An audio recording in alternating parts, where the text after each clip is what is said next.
The small town of Corning, New York, seemed like the perfect place to raise a family. Tree-lined streets, neighbors who knew each other's names, and the kind of community where people still left their doors unlocked at night.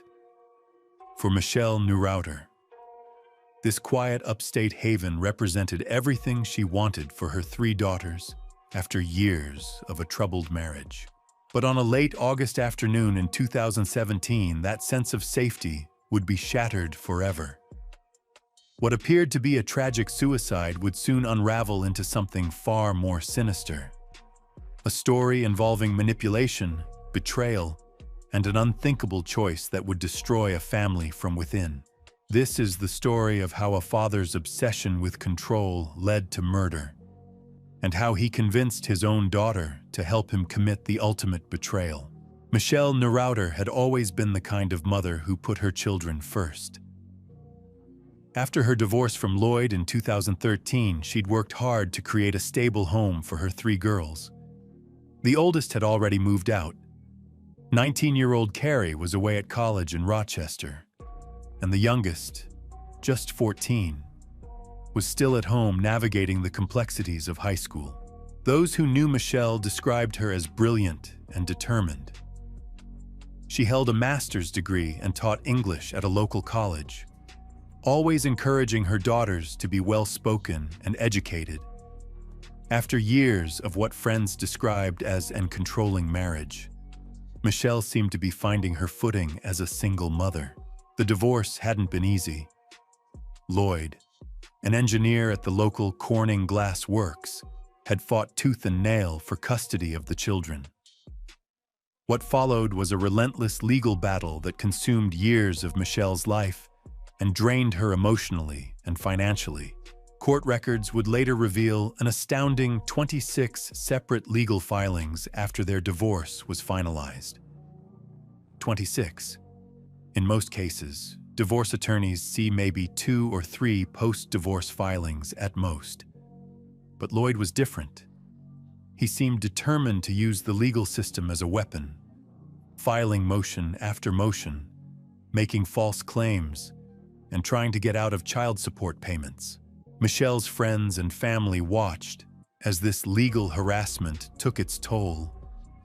Every time she thought she could move forward, another court date would appear, another filing, another attempt by Lloyd to drag her back into the system that had already caused her so much pain.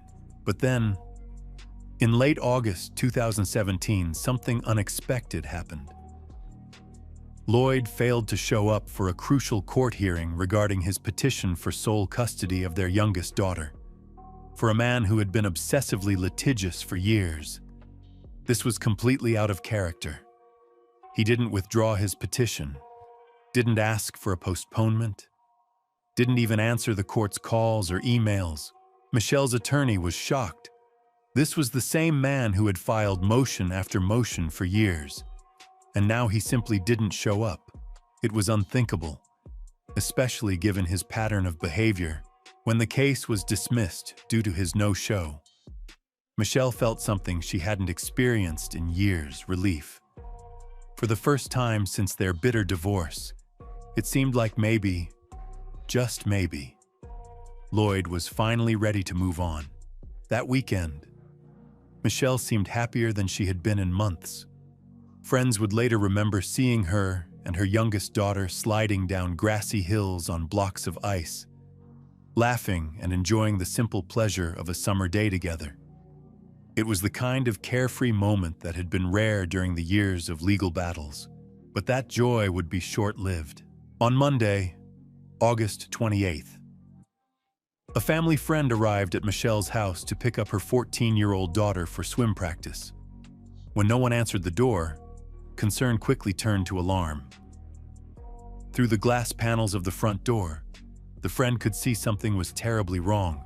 Sergeant John McDivitt was the first police officer to respond to the scene that afternoon. What he found would haunt him for years to come. Michelle Neureuther was lying at the bottom of her staircase, a rope around her neck. She was cold and stiff to the touch, clearly having been dead for hours. At first glance, it appeared to be a suicide by hanging. But as McDivitt and other investigators examined the scene more closely, things didn't add up.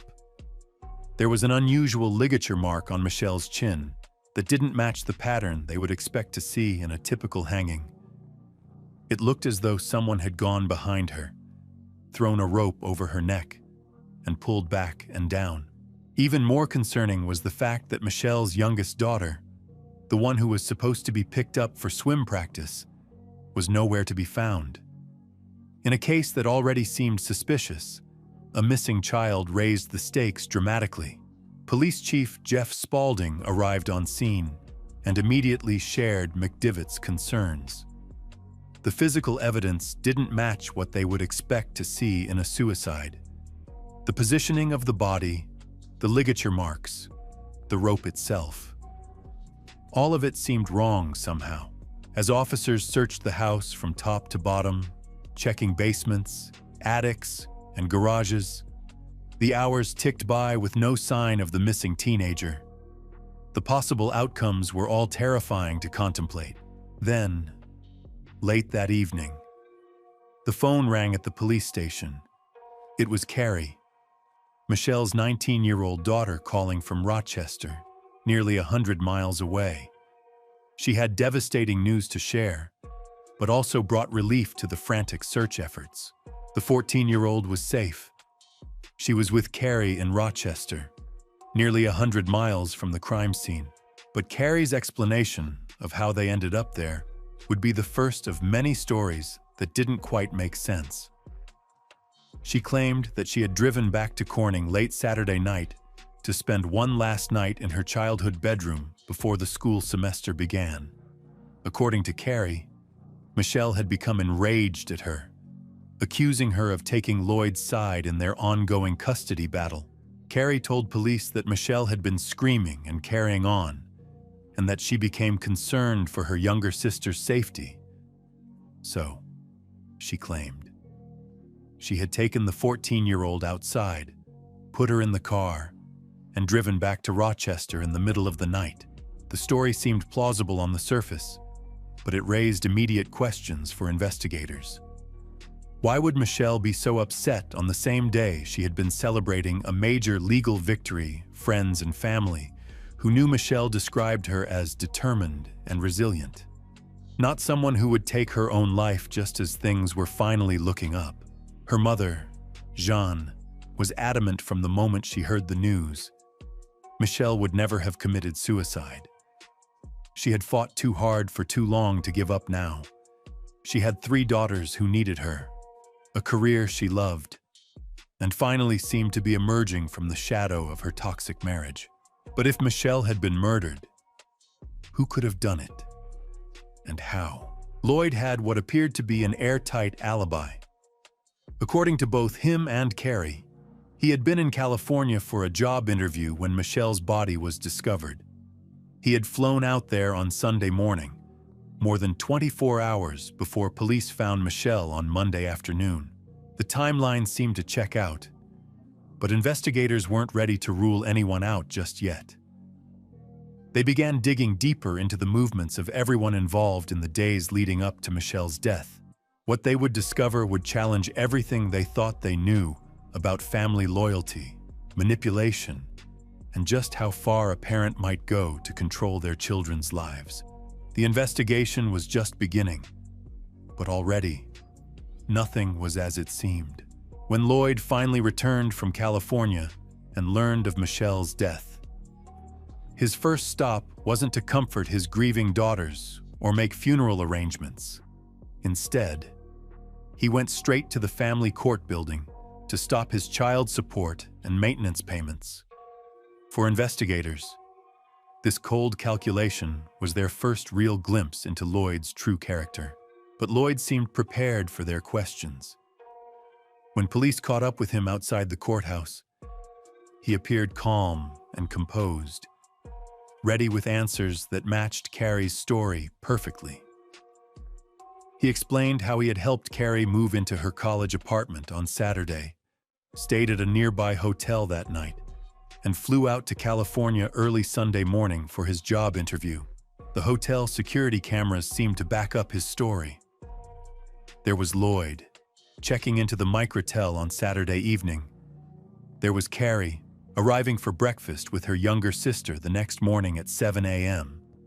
The timestamps appeared to give Lloyd an ironclad alibi, but as investigators dug deeper into the surveillance footage, cracks began to appear in what had seemed like a perfect story. The cameras showed Lloyd walking Carrie to her car that Saturday night. But then something interesting happened. Instead of returning to the hotel alone, the video showed Lloyd getting into the car with Carrie and driving off into the night. More importantly, the cameras never showed him returning to the hotel that evening, while Lloyd's cell phone had remained in his hotel room all night, pinging the local towers consistently. Lloyd himself appeared to have been somewhere else entirely. The next morning, at 6:30 a.m., the cameras captured him walking across the parking lot toward his vehicle, still wearing the same clothes from the night before. For investigators, this was the first concrete evidence that Lloyd had been lying to them. But lying about where you spent the night doesn't necessarily make you a murderer. They needed more. The motive became clearer as they examined Lloyd's financial situation. Despite his engineering job at Corning, he was drowning in debt. Over $100,000 in credit card bills, and monthly payments to Michelle of nearly $6,000 in child support and alimony. The financial pressure was mounting, and Michelle's death would solve multiple problems at once. Not only would the support payments stop, but Lloyd stood to collect on Michelle's life insurance policy, worth $260,000. For a man facing financial ruin, his ex-wife's death represented a potential windfall 2.5 months after Michelle's death, with the case still officially undetermined. Investigators decided to employ a technique known in law enforcement circles as tickling the wire. They would place wiretaps on both Lloyd and Carrie's phones, then create a situation that might prompt them to have revealing conversations. The ruse was simple. An investigator called Carrie, claiming they had additional questions and wanted to meet with her again. It was a common technique, designed to create anxiety and hopefully prompt incriminating phone calls. The strategy worked better than they could have hoped. Within minutes of hanging up with police, Carrie was on the phone with her father, clearly panicked about the request for another meeting. Lloyd's response was telling. Instead of encouraging his daughter to cooperate with the investigation, he immediately began coaching her on what to say. More suspiciously, when Carrie suggested she could easily meet with the investigator and tell the same story she had already given, Lloyd shut down the idea entirely. He instructed her to claim he had a counseling appointment back in New Jersey and couldn't make himself available. For investigators listening in, Lloyd's behavior raised an obvious question.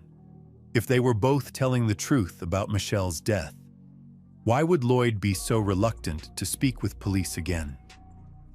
Why coach Carrie on how to avoid the meeting? Innocent people typically want to help solve cases, not avoid investigators. But the wiretaps alone weren't enough to build a murder case.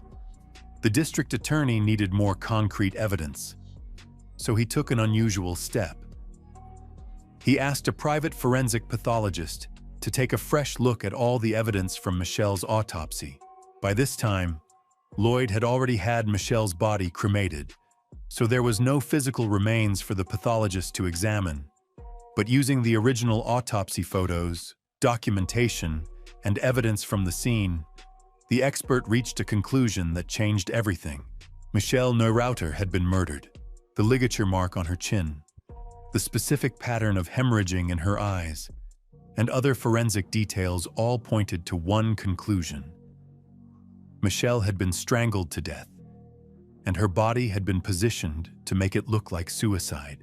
Armed with this new determination, investigators were ready to move. On January 24th, 2018, nearly 5 months after Michelle's death. They coordinated simultaneous confrontations with both Lloyd and Carrie. 2 investigators showed up at Lloyd's office in New Jersey, while a pair of state police troopers found Carrie at her college internship in Syracuse. This was their Hail Mary pass, their chance to finally get the truth about what happened that night. The strategy of separating them proved crucial. When investigators told Lloyd that the medical examiner had ruled Michelle's death a homicide, he maintained his innocence. He even agreed to take a polygraph test, seeming confident in his ability to pass. But 200 miles away in Syracuse, Carrie was having a very different reaction to the news. Away from her father's influence for the first time since the murder, the psychological pressure finally became too much to bear. In barely a whisper, 19-year-old Carrie began to tell investigators what really happened on the night her mother died. Her father had come to Michelle's house with her that night, and she had helped him get inside undetected.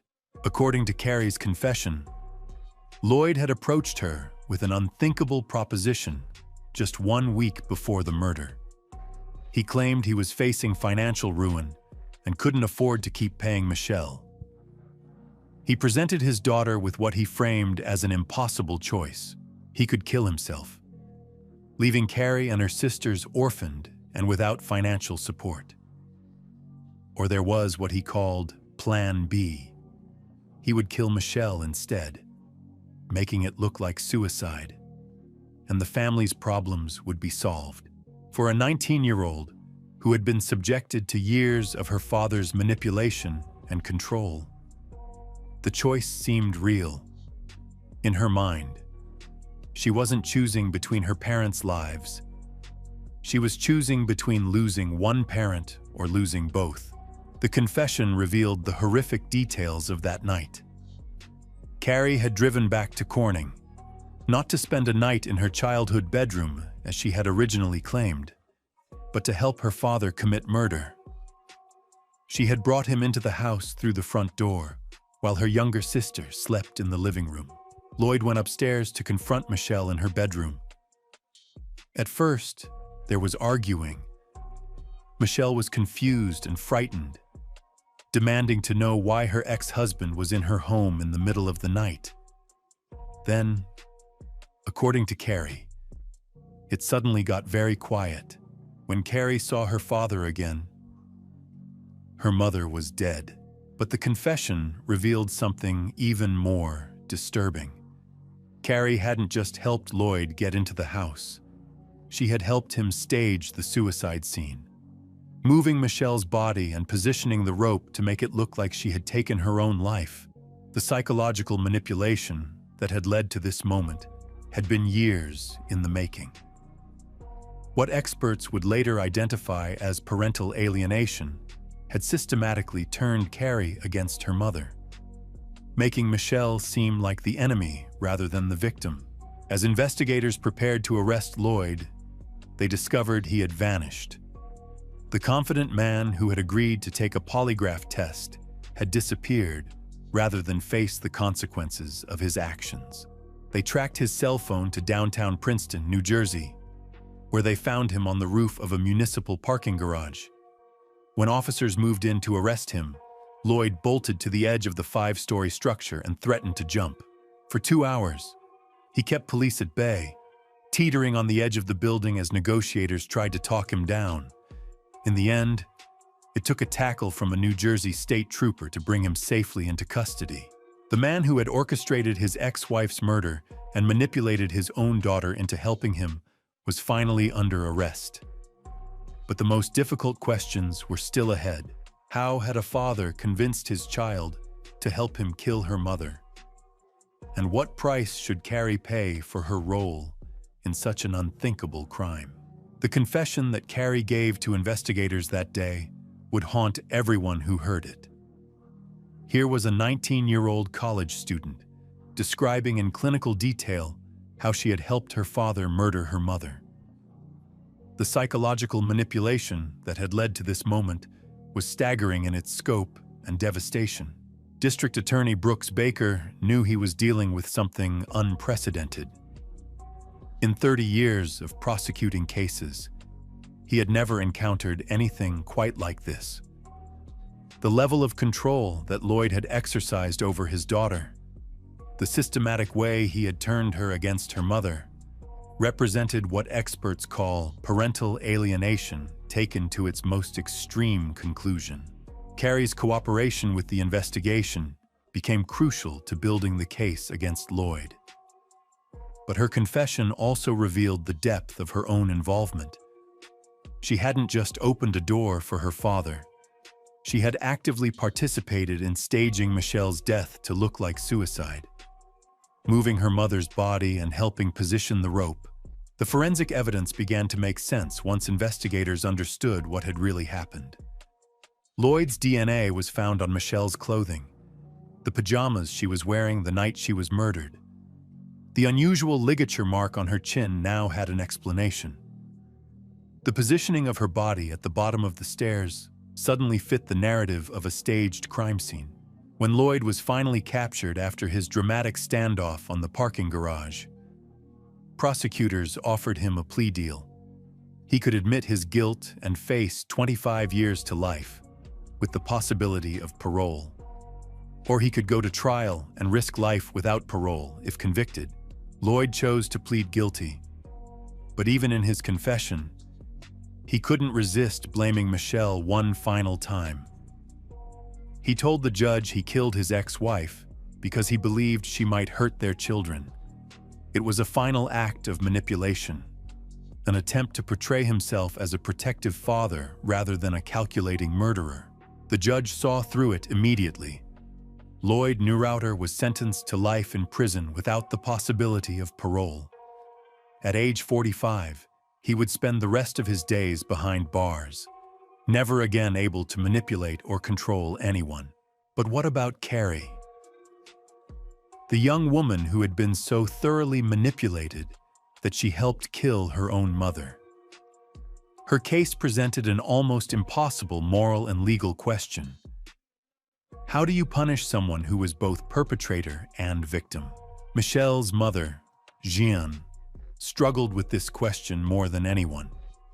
She had lost her daughter, but she also understood that Carrie had been psychologically destroyed by years of manipulation.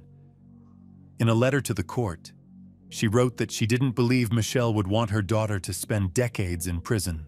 The judge agreed. Carrie was allowed to plead guilty to second-degree manslaughter rather than murder. She was sentenced to 1 to 3 years in state prison, a remarkably lenient sentence that reflected the court's recognition of the extraordinary circumstances. Carrie was released on parole on January 16, 2020, after serving just over a year behind bars. She disappeared from public view, presumably trying to rebuild a life shattered by her father's manipulation and her own terrible choices. The case left everyone involved grappling with profound questions about family, manipulation, and justice. How does a parent convince their child to commit such an unthinkable act? How do you assign blame when the lines between victim and perpetrator become so blurred? Michelle Neureuther's death represents more than just another domestic violence case. It's a cautionary tale about the devastating power of psychological manipulation and the lengths to which some people will go to maintain control over others. Today, Lloyd remains in prison. His dreams of financial freedom and continued control over his family's lives reduced to the confines of a cell. His daughters must live with the knowledge that their father murdered their mother and convinced one of them to help. In the end, Michelle's fight for her children's well-being continued even after her death, as the truth of what happened that night finally came to light. The woman who had spent years trying to protect her daughters from their father's manipulation had become his final victim. But her story would serve as a warning about the deadly consequences of unchecked control and abuse. The small town of Corning, New York, where neighbors once felt safe leaving their doors unlocked, learned that the greatest dangers sometimes come from within our own families. And somewhere, a young woman tries to live with the choices she made on one terrible night, when a father's manipulation led to a mother's death and a family's destruction. In the heart of the Columbia River Gorge lies one of Oregon's most stunning natural wonders. The Eagle Creek Trail draws thousands of hikers each year with its breathtaking waterfalls and dramatic cliffside paths. But on March 16, 2009, this picturesque hiking destination became the scene of a mystery that would haunt investigators and divide a family for years to come.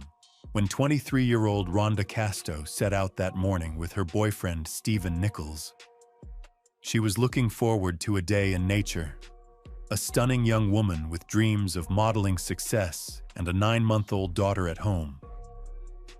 Rhonda had everything to live for. By nightfall, she would be dead. Her body discovered at the bottom of a 150-foot cliff. What happened on that rain-soaked trail has become one of the most controversial cases in Oregon's recent history. Was it a tragic accident on a notoriously dangerous path, a desperate act of suicide by a troubled young mother, or something far more sinister? The investigation would span years, cross international borders, and tear apart the very fabric of a family already struggling with grief. At its center stands Stephen Nichols, a man whose story has changed more times than the weather on that fateful March day. His account of what transpired would evolve from a simple slip-and-fall accident to suggestions of suicide, leaving investigators and family members questioning everything they thought they knew. Rhonda's mother, Julia Simmons, never wavered in her belief that something wasn't right about her daughter's death. From the moment she received that devastating phone call, Julia suspected that the man who claimed to love Rhonda might have been responsible for her demise. Her relentless pursuit of the truth would eventually lead to murder charges being filed 6 years after Rhonda's death. But Stephen Nichols had a different story to tell. The day trader turned English teacher maintained his innocence while painting a disturbing picture of Rhonda's mental state. According to Nichols, Rhonda was battling severe depression and had a history of drug abuse that few people knew about. He claimed she had spoken of death repeatedly and had even attempted suicide on multiple occasions. The case would become even more complex when investigators uncovered a web of relationships and allegations that painted Nichols in an increasingly dark light. There were accusations of inappropriate relationships with minors, including Rhonda's own younger sister. There were claims of domestic violence and controlling behavior, and hanging over everything was the shadow of a $1 million life insurance policy that both Rhonda and Stephen had taken out on each other just months before her death. As the investigation unfolded, it became clear that the beautiful hiking trail held more secrets than anyone had imagined. The physical evidence was limited, the witness testimony conflicting, and the truth seemed to shift like shadows on the forest floor. What started as a straightforward accident investigation evolved into a complex murder case that would challenge everything investigators thought they knew about reading crime scenes and human nature. The Eagle Creek Trail itself became a character in this unfolding drama. Known for its narrow paths, slippery conditions, and dramatic drop-offs, the trail had a reputation for being both beautiful and dangerous. Experienced hikers knew to exercise caution, especially during Oregon's notoriously wet spring weather. But was the trail dangerous enough to claim the life of a young, healthy woman who had supposedly been there before? Stephen Nichols would eventually flee the country with his daughter, starting a new life in China where he found work as an English teacher and even got engaged to a local woman. For years, it seemed like he had escaped justice, building a new family while Rhonda's loved ones struggled with unanswered questions and unresolved grief. But the long arm of the law would eventually catch up with him. In 2015, when Nichols returned to the United States to get married, he was arrested at San Francisco International Airport. The charges murder in the first degree. The case that had gone cold was suddenly red hot again. And Nichols found himself facing the possibility of life in prison. The arrest sent shockwaves through both Oregon and China, where Nichols had built his new life. His Chinese fiancée was left devastated. His daughter was placed in state custody, and the man who thought he had escaped his past found himself at the center of a media firestorm that would scrutinize every aspect of his character and his relationship with Rhonda. What followed was a legal battle that would last for years, with both sides presenting dramatically different versions of what happened on that March day in 2009. The prosecution painted a picture of a controlling, manipulative man who killed his girlfriend for insurance money and to cover up his inappropriate relationships. The defense argued that Rhonda's death was nothing more than a tragic accident on a trail known for its dangers. But perhaps the most shocking development came when Stephen Nichols himself began to tell a new story. In interviews with investigators and media, he started to suggest that Rhonda's death might have been suicide. He claimed that she had been deeply depressed, struggling with drug addiction, and had even told him she didn't expect to live past the age of 25. This revelation added yet another layer to an already complex case. If Rhonda had indeed taken her own life, it would explain the lack of physical evidence pointing to murder. But it would also mean that Stephen Nichols had allowed himself to be charged with murder rather than reveal what he claimed to know about Rhonda's mental state. Was this the act of a man protecting his deceased girlfriend's reputation? Or was it simply another lie in a long string of deceptions? The case would ultimately hinge on more than just what happened on the trail that day. It would require investigators and eventually a jury to parse through years of conflicting testimony, to weigh allegations of abuse and misconduct, and to determine whether a man's changing story represented the evolution of truth or the desperate attempts of a guilty conscience to avoid responsibility. As we delve deeper into this mystery, we'll examine the evidence piece by piece, hear from the key players in this tragic drama, and try to understand how a simple hiking trip became the center of one of Oregon's most controversial criminal cases. The truth about what happened at Eagle Creek may be more complex than anyone imagined. The tragedy that unfolded on Eagle Creek Trail began years before that fateful March morning in 2009. The relationship between Rhonda Casto and Stephen Nichols was anything but the fairy tale romance some might have imagined from the outside. They had met in 2005 when Rhonda, just 20 years old and stunningly beautiful, answered an online advertisement for a roommate. Stephen, 10 years her senior and recently divorced, was renting out rooms in his 3-bedroom condo just outside Portland. What started as a landlord-tenant relationship quickly blossomed into something more intimate. Stephen was immediately captivated by Rhonda's beauty. She was working as an aspiring model, building a portfolio with professional photographs that showcased her striking features. But those who knew Rhonda well understood that her beauty was just one facet of a complex young woman with big dreams and an independent spirit. The couple's relationship moved quickly. Within months, Rhonda had moved from being a tenant to being Stephen's live-in girlfriend. Her mother, Julia Simmons, and younger sister Tessa also moved into the condo, creating an unconventional household arrangement that would later become significant to the investigation. For the first few years, friends and family described the couple as happy. Stephen seemed charming and successful in his work as a day trader.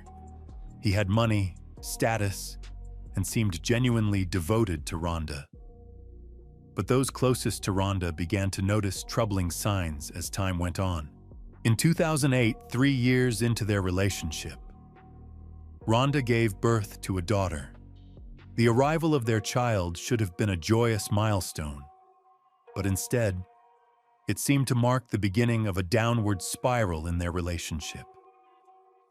Rhonda had gained weight during her pregnancy and was struggling with what friends later described as postpartum depression. Rhonda's best friend, Jessica Colburn, witnessed the relationship's deterioration firsthand. She later recalled how Rhonda had confided in her about increasing tensions with Stephen. There were arguments about money, about Rhonda's weight, about their future together. What had once seemed like a loving partnership was becoming strained and volatile. The financial pressures were mounting as well. Stephen's day trading business had suffered significant losses, with some reports suggesting he had lost as much as $250,000 in the year before Rhonda's death.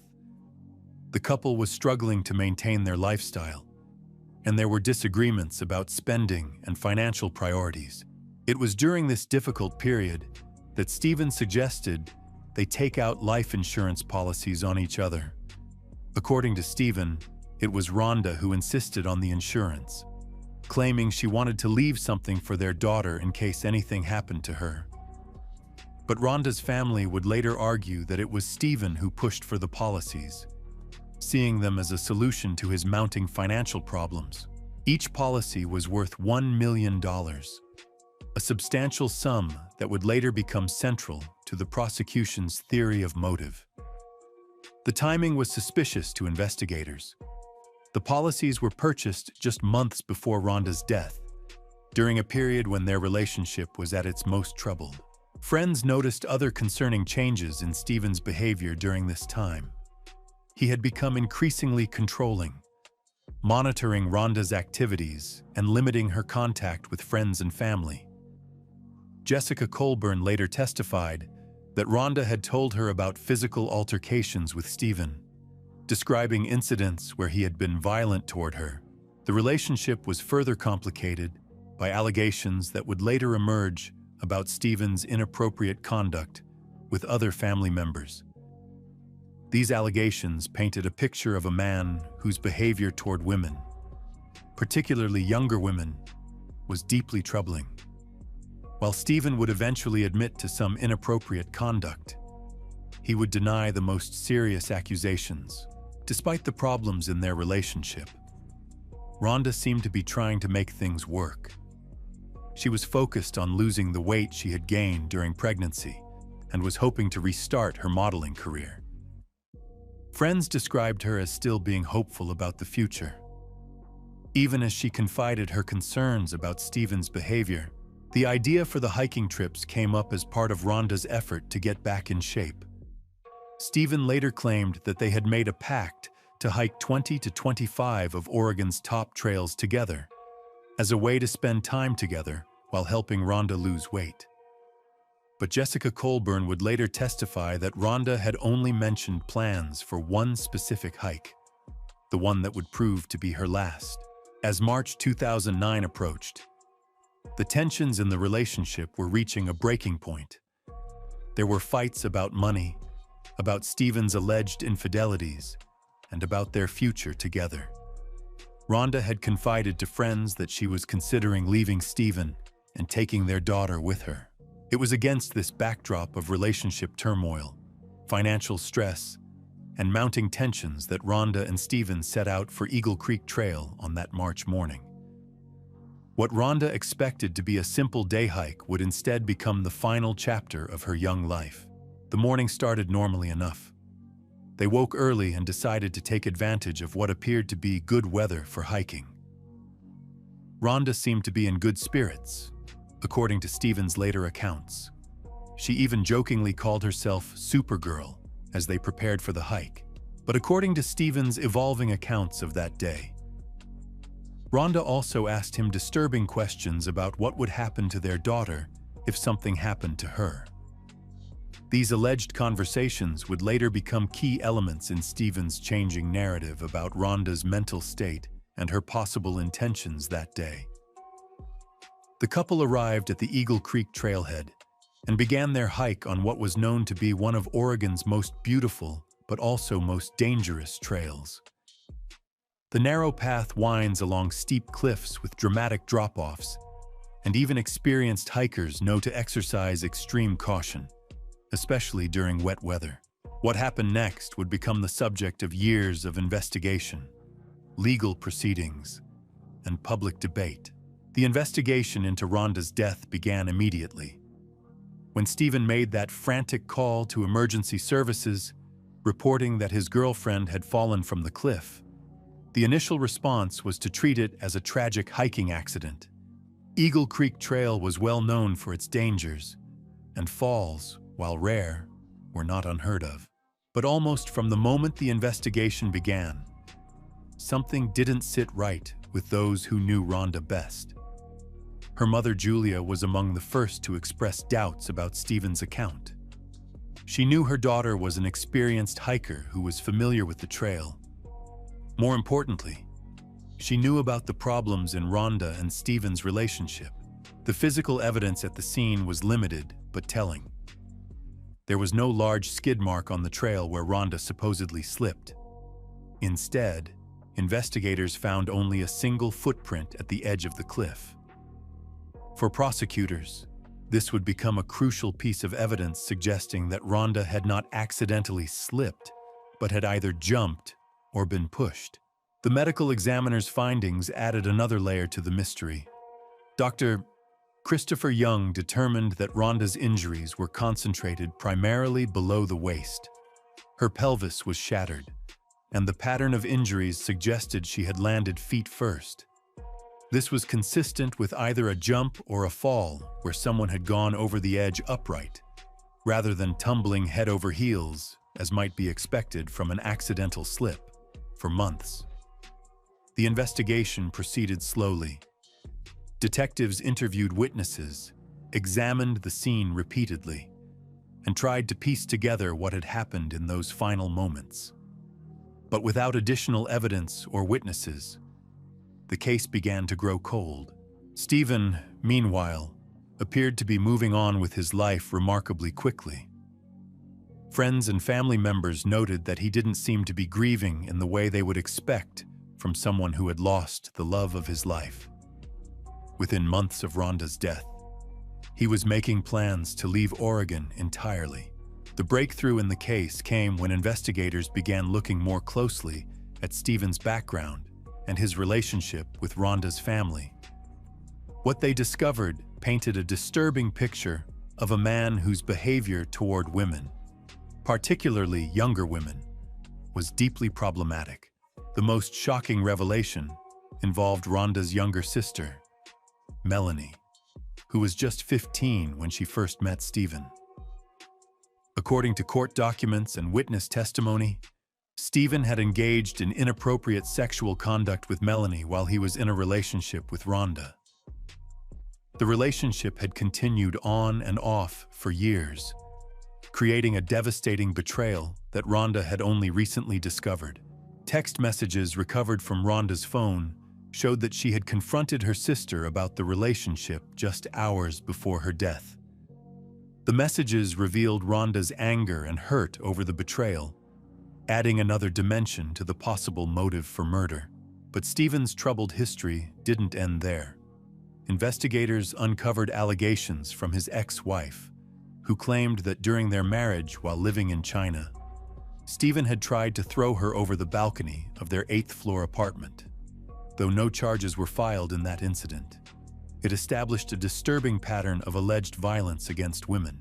There were also allegations involving a 13-year-old girl that Stephen had encountered on a bus after Rhonda's death.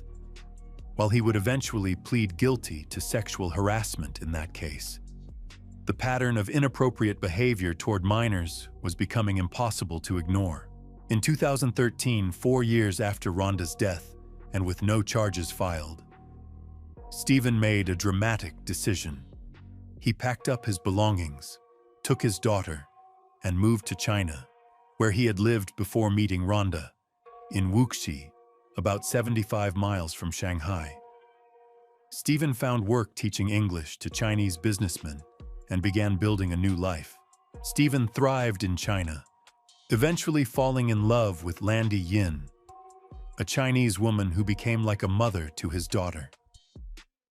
The little girl, now speaking fluent Mandarin, seemed to be adjusting well to their new life. Stephen even proposed to Landy, and they were making plans to marry both in America and China to make their union official in both countries.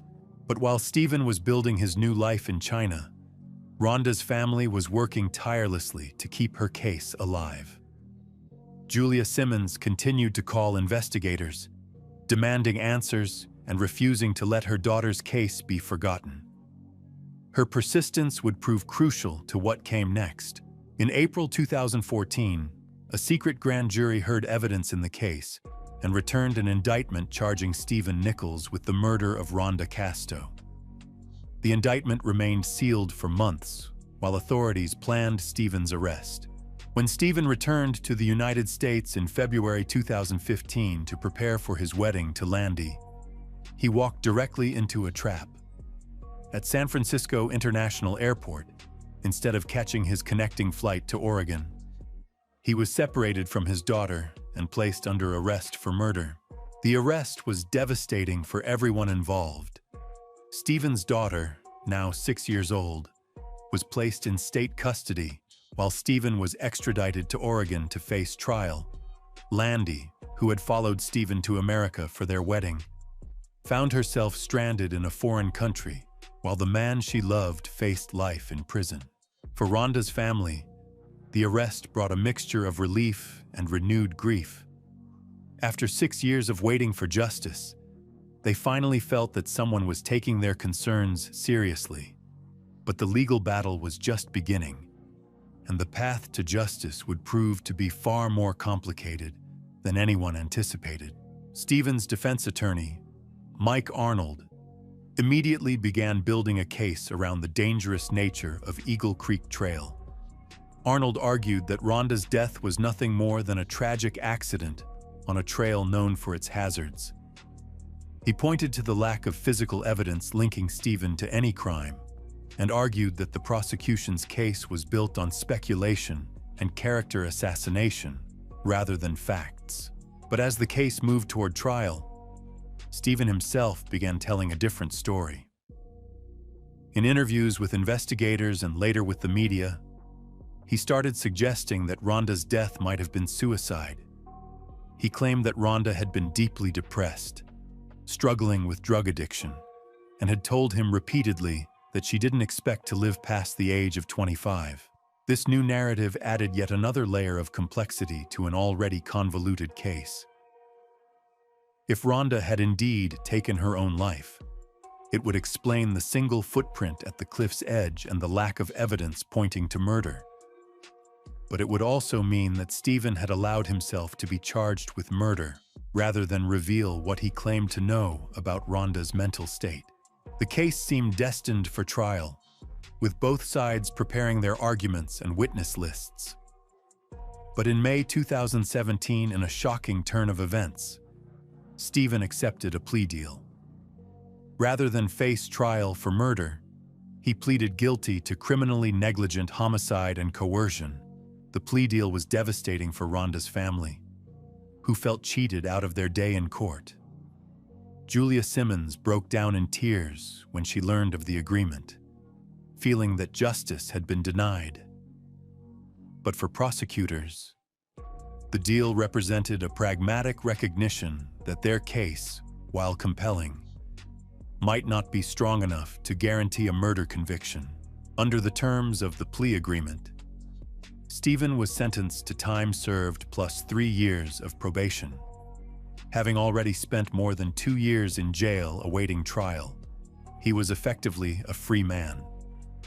Though he remained under supervision and was required to stay in Oregon until his probation expired in 2020. The resolution of the criminal case brought little closure to those who loved Rhonda. Her family remained convinced that Stephen had murdered her and gotten away with it. Stephen, for his part, maintained that his plea was simply a pragmatic decision to ensure he could regain custody of his daughter and move on with his life. Today, The mystery of what happened at Eagle Creek remains unsolved in the minds of many. The narrow trail continues to attract hikers from around the world, drawn by its natural beauty despite its reputation for danger. But for those who knew Rhonda Casto, the trail will forever be marked by tragedy and unanswered questions. Stephen Nichols returned to China after completing his probation. Though his relationship with Landy had ended during his legal troubles, his daughter, now a teenager, remains in the custody of the state, and Stephen's chances of regaining custody appear slim given his guilty pleas to various charges involving inappropriate conduct with minors. The case serves as a reminder of how complex criminal investigations can become when physical evidence is limited and human relationships are complicated by betrayal, financial pressure, and personal dysfunction. It also highlights the challenges faced by families seeking justice when the legal system must balance the pursuit of truth with the practical realities of what can be proven beyond a reasonable doubt. Whether Rhonda Casto slipped, jumped, or was pushed from Eagle Creek Trail on that March day in 2009 may never be definitively known. But her story continues to resonate as a cautionary tale about the dangers that can lurk beneath the surface of seemingly normal relationships, and the importance of listening to those who raise concerns about domestic violence and abuse. The mystery at Eagle Creek remains a testament to Rhonda's memory and her family's unwavering love, even as questions about what really happened that day continue to haunt all those touched by this tragic story. The year was 1993. A small town in upstate New York was about to become the center of one of the most disturbing criminal cases in American history. What happened on that August morning would challenge everything we thought we knew about childhood innocence, about evil, and about the capacity for human redemption. This is the story of Eric Smith, a story that spans 3 decades of legal battles, parole hearings, and a community's struggle to find justice. It's a case that forces us to confront an uncomfortable question. Can someone who commits an unthinkable act as a child truly change? And if they can, how do we balance the scales of justice with the possibility of redemption? The events I'm about to share with you are not easy to hear. They involve the brutal murder of a 4-year-old child by a 13-year-old boy. But this story goes far beyond that single horrific day. It's about families torn apart, a legal system pushed to its limits, and the agonizing question of whether someone who takes a life can ever truly be forgiven. In the village of Savona, New York, population barely over 800 people, everyone knew everyone. It was the kind of place where children could walk to the park alone, where neighbors looked out for each other, where nothing truly terrible ever seemed to happen. The social center of this tight-knit community was a small park where kids played baseball and attended summer recreation programs. It was here that 4-year-old Derek Roby spent many of his happiest moments.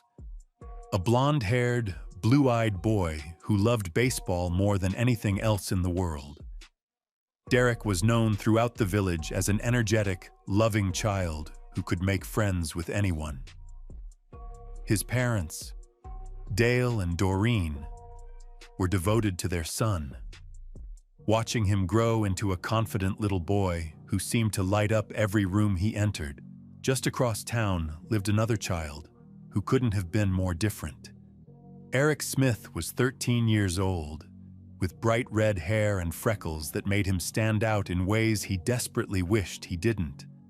While Derek was beloved by everyone who met him, Eric was struggling with something much darker. He was bullied relentlessly at school, spending hours riding his bike alone through the streets of Savona, carrying a burden of anger and isolation that no one around him truly understood. On the morning of August 2nd, 1993, both boys would cross paths in a way that would change everything forever. Derek had been attending the recreation program at the park all summer. Every day, his mother Doreen would walk with him the single block from their house to the park, watching as he joined the other children for games and activities. It was a routine they both enjoyed, a simple daily ritual that gave Derek independence while keeping him safe under his mother's watchful eye. But on this particular morning, things were different. Derek's baby brother Dalton was unusually fussy, crying and demanding attention that Doreen couldn't ignore. When it came time for Derek to head to the park, she found herself torn between caring for the baby and maintaining their daily routine. Derek, mature for his 4 years, saw his mother's dilemma and offered a solution that seemed perfectly reasonable at the time. The park was only 1 block away, on the same side of the street. There were no roads to cross, no dangerous intersections to navigate. It was a straight shot down a quiet residential street in a town where everyone knew him. For the first time in his life, Doreen allowed her son to make the walk alone. She packed his lunch, gave him a kiss, and told him she loved him.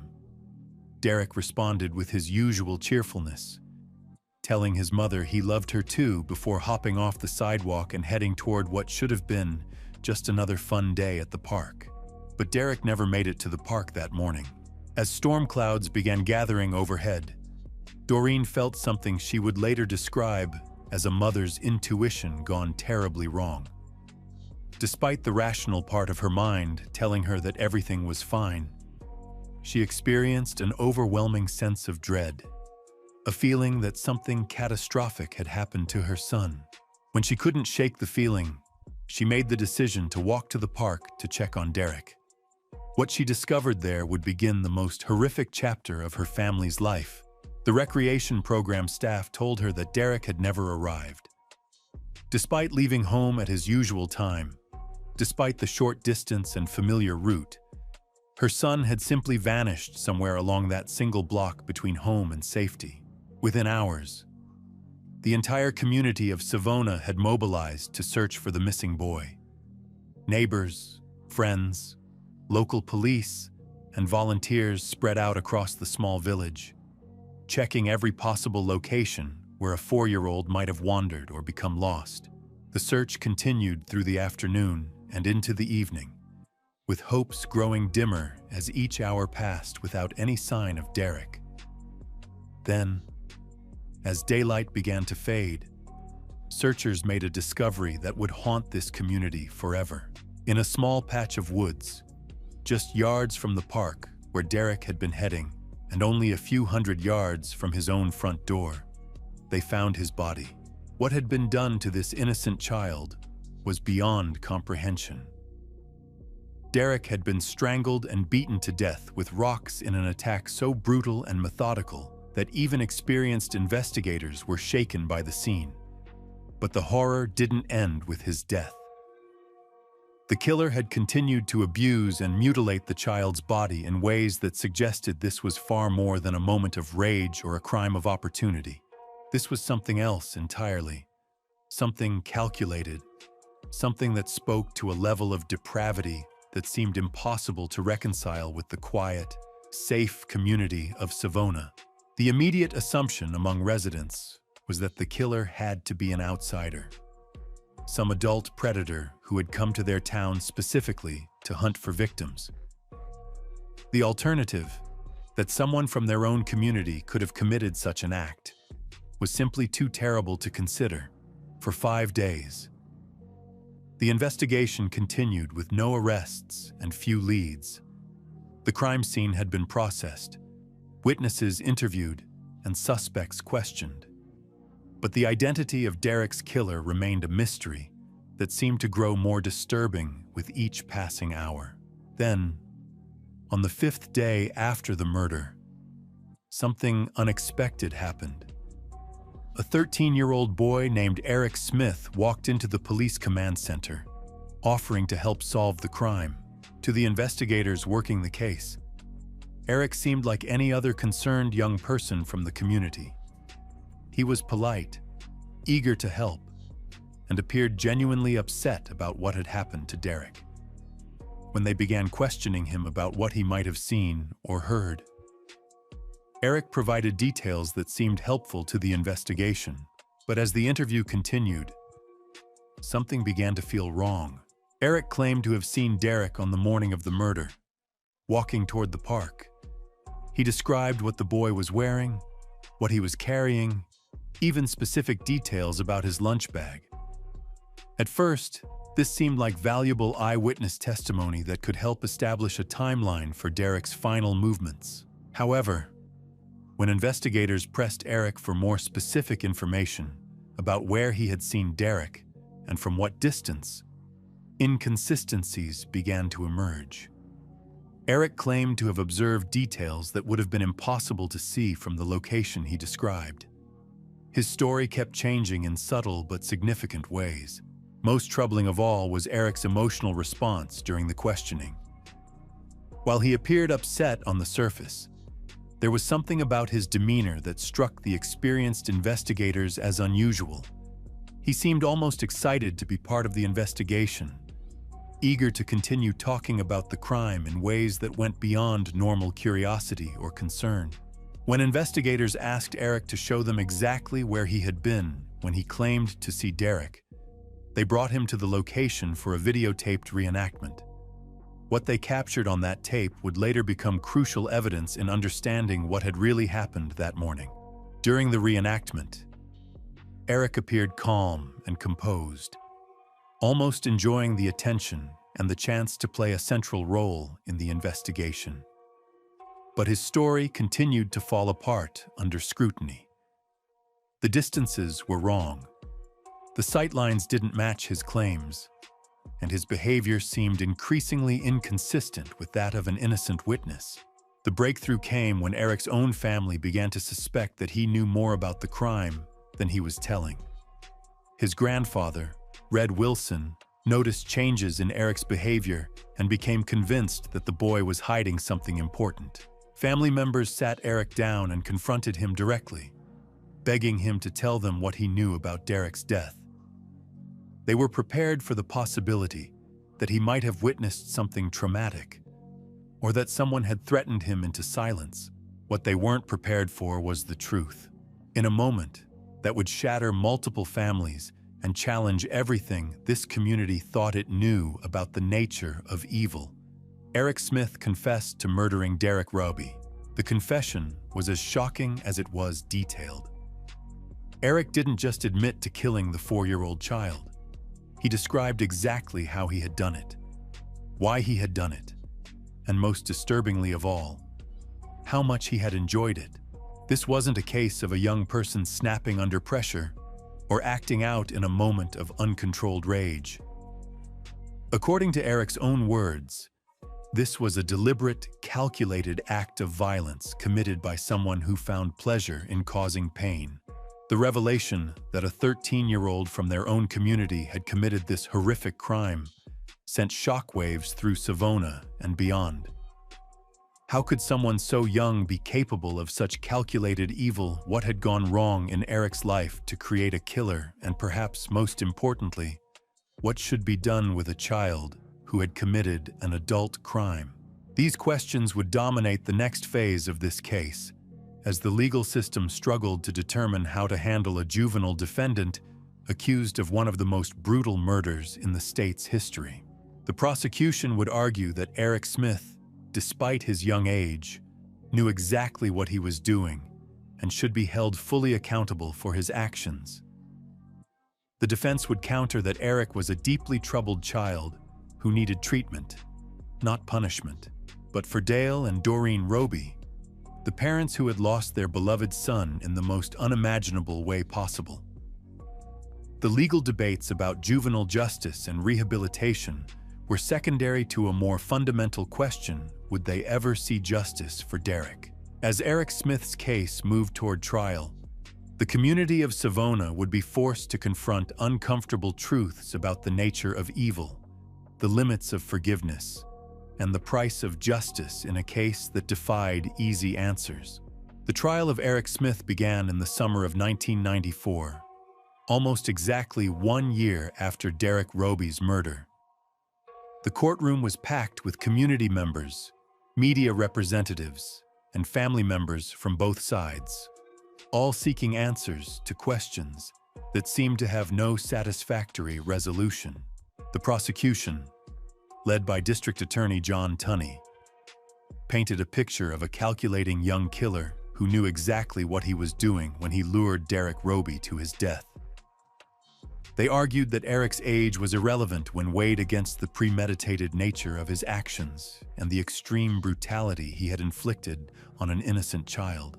The evidence they presented was devastating in its detail. Crime scene photographs showed the methodical nature of the attack, the way Derek's body had been positioned, and the additional acts of violence that had been committed after the child was already dead. This wasn't the work of someone who had simply lost control. They argued, this was the calculated behavior of someone who had planned to kill and had enjoyed every moment of it. Perhaps most damning was Eric's own confession, in which he had described not just what he had done, but how it had made him feel. When asked directly whether he had enjoyed killing Derek, Eric had answered without hesitation that yes, he had enjoyed it completely. He hadn't wanted it to end. The defense team faced an almost impossible task. How do you defend a client who has confessed to such a horrific crime in such chilling detail? Their strategy focused on Eric's mental state, arguing that he was a deeply disturbed child who had been failed by the adults around him and needed treatment rather than punishment. They brought in psychiatric experts who testified about Eric's troubled childhood, his history of being bullied, and the psychological damage that had been building inside him for years. They painted a picture of a boy who had been pushed to a breaking point by years of abuse and rejection, someone who had acted out of psychological compulsion rather than calculated evil. But the prosecution countered with their own experts, who testified that regardless of Eric's psychological problems, he had demonstrated a clear understanding of right and wrong.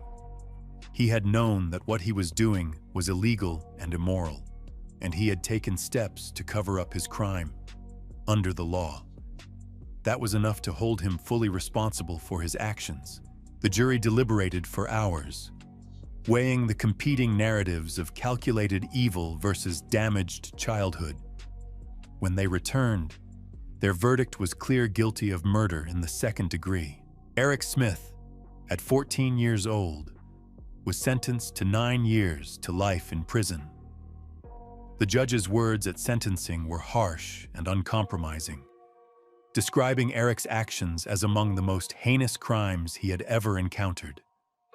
There would be no consideration for his youth, no mitigation for his troubled background. He would serve his time as an adult in an adult prison, with the possibility of parole only after serving the minimum 9 years. For Dale and Doreen Roby, the verdict brought a measure of relief, but no real peace. Their son was still gone, and no amount of justice could bring him back. They had hoped that Eric's conviction would allow them to begin healing, to move forward with their lives while keeping Derek's memory alive. What they didn't anticipate was that Eric's sentencing would mark not the end of their ordeal, but the beginning of a new kind of torture that would last for decades. The phrase, 9 years to life, carried with it a promise that most people didn't fully understand at the time. While Eric would have to serve at least 9 years before becoming eligible for parole, there was no guarantee that he would be released even then.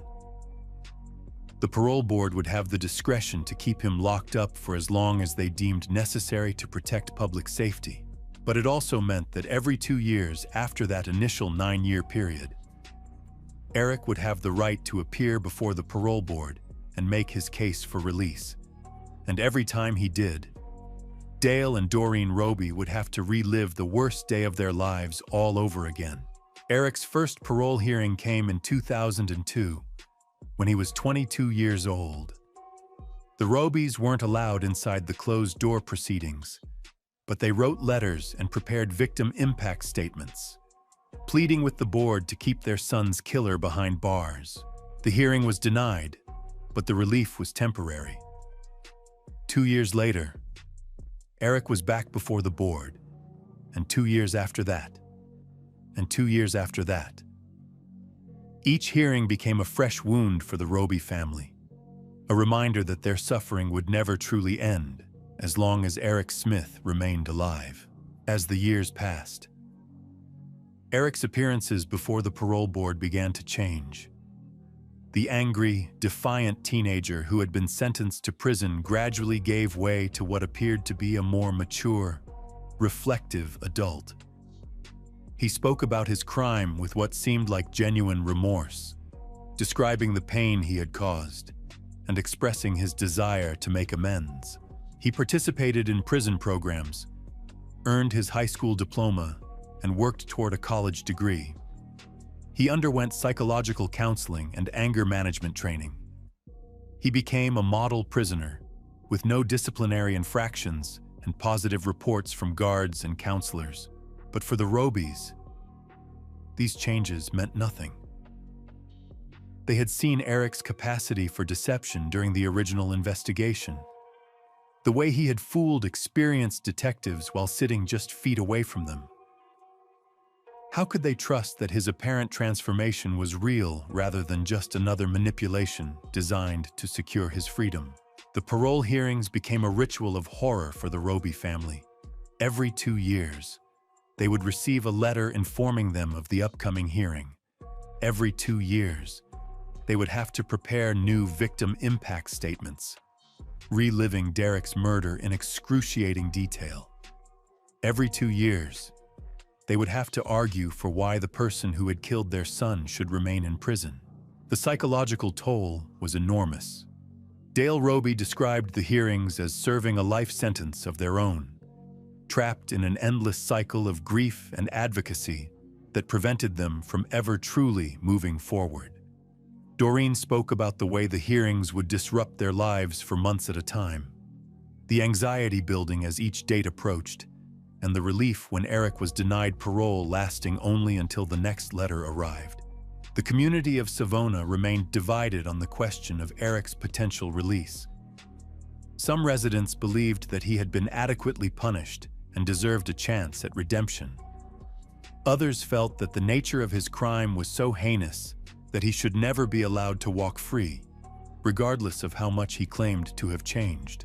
For forensic psychologists and criminal justice experts, Eric's case became a fascinating study in juvenile rehabilitation and the possibility of redemption. Could someone who had committed such a calculated act of violence as a child truly be reformed? Was it possible for Eric to have developed the empathy and moral reasoning that he had so clearly lacked at 13? And if such transformation was possible, how could it be reliably measured and verified? These questions became more urgent as Eric's time in prison stretched from years into decades. By 2010, he had been incarcerated for 17 years, far longer than his original minimum sentence. He was now approaching 30 years old, a fully grown adult who bore little resemblance to the angry teenager who had been sent to prison. During his parole hearings, Eric spoke eloquently about his remorse and his understanding of the pain he had caused. He outlined detailed plans for his life after release, including his desire to work with troubled youth and help prevent others from following the path he had taken. He had even become engaged to a woman who had written to him in prison, someone who believed in his capacity for change and redemption. But the parole board remained unconvinced. Time after time, they denied his applications, citing the severity of his original crime and concerns about public safety. The message was clear: some acts are so terrible that they can never be fully forgiven, regardless of how much the perpetrator claims to have changed. For Eric, each denial must have been devastating. He had done everything the system had asked of him.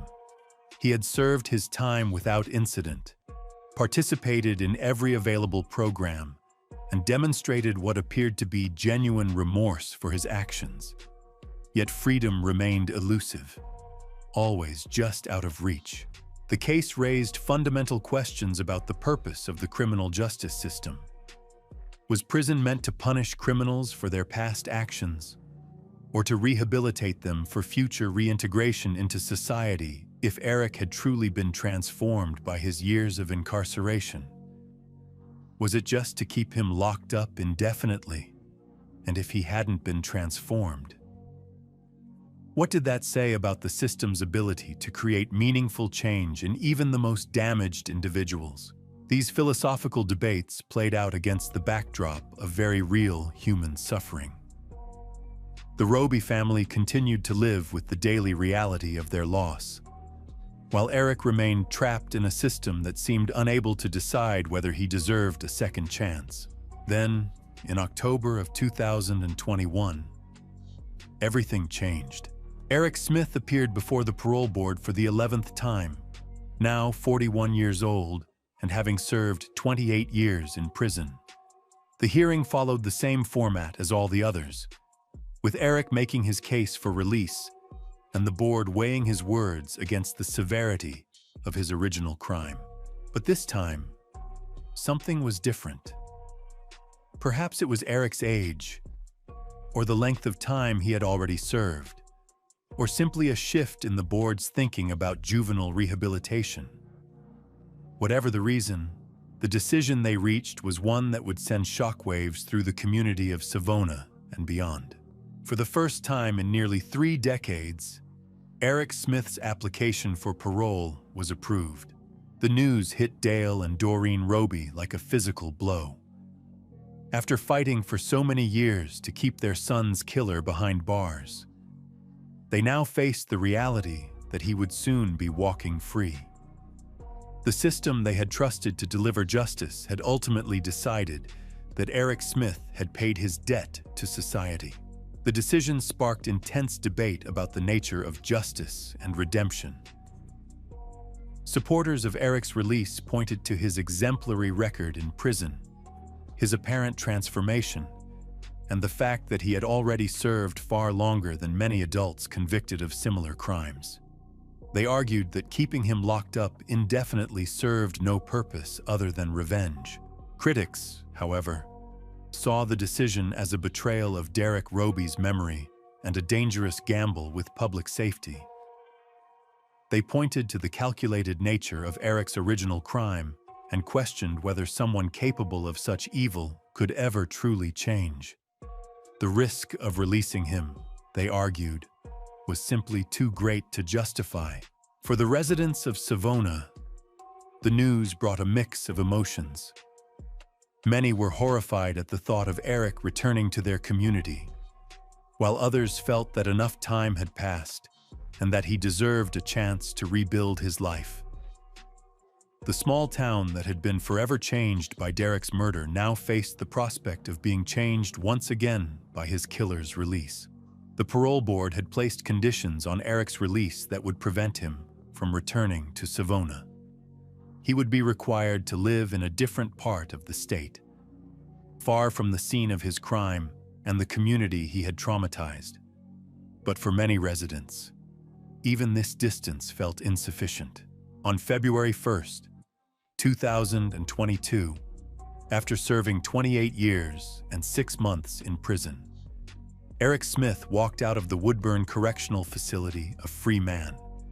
There were no cameras present, no media spectacle, just a quiet release that marked the end of one chapter and the beginning of another. For the Roby family, Eric's release brought an unexpected sense of closure. After decades of fighting to keep him in prison, they were finally free from the endless cycle of parole hearings and victim impact statements.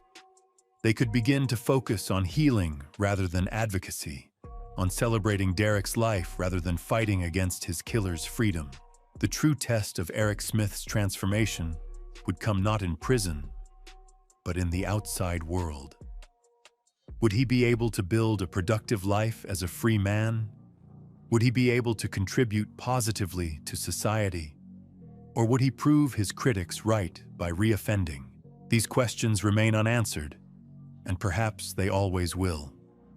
The case of Eric Smith forces us to confront uncomfortable truths about the nature of evil, the possibility of redemption, and the limits of justice. It challenges us to consider whether anyone, regardless of what they have done, deserves a second chance at life. As Eric Smith begins his new life as a free man, the community of Savona continues to remember Derek Roby. A statue stands in the park where the little boy was headed on that terrible August morning, a permanent reminder of a life cut tragically short and a community forever changed. The story of Eric Smith is ultimately a story about choices and consequences, about the long shadow that a single moment of evil can cast across multiple lives and generations. It's a reminder that justice is not always clean or satisfying, and that some questions about human nature may never have clear answers. What we do know is that somewhere in New York, Eric Smith is living as a free man, carrying with him the weight of what he did as a 13-year-old boy.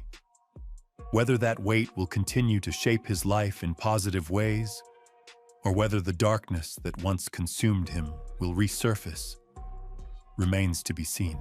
The gamble on Eric Smith's redemption has been made. Only time will tell whether it was the right choice. Morning joggers, dog walkers, residents heading to work. Just another peaceful Friday in Oak Cliff, Dallas, October 9th, 2020. The sun was barely up when the quiet suburban street erupted in gunfire. 7 shots, one after another. Rapid succession. When the smoke cleared, Jamie Faith lay dead on the pavement, his blood pooling on the asphalt where moments before he'd been walking his dog with his wife. What appeared to be a random act of violence would soon reveal itself as something far more sinister. A calculated murder orchestrated by the one person Jamie trusted most. This is the story of betrayal, manipulation, and a deadly obsession that destroyed an entire family. The story of how a loving husband became the target of his own wife's twisted scheme. I'm here to walk you through one of the most disturbing cases of murder for hire in recent memory. By the end of this investigation, you'll understand how Jennifer Faith convinced a war veteran to drive 10 hours from Tennessee to execute her husband in cold blood. How she manipulated everyone around her, from grieving neighbors to federal investigators, and how a seemingly perfect marriage concealed a web of lies that would ultimately cost Jamie Faith his life. But first, let me paint you a picture of who Jamie Faith really was. Because understanding the victim is crucial to understanding just how devastating this betrayal truly became. Jamie Faith wasn't supposed to be married. For years, he insisted he was a confirmed bachelor. His closest friends from Wisconsin knew him as the guy who'd never settle down, never have kids, never commit to anything beyond his career.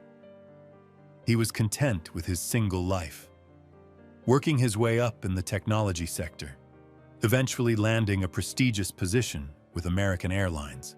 But then something changed. In 2015, Jamie met Jennifer.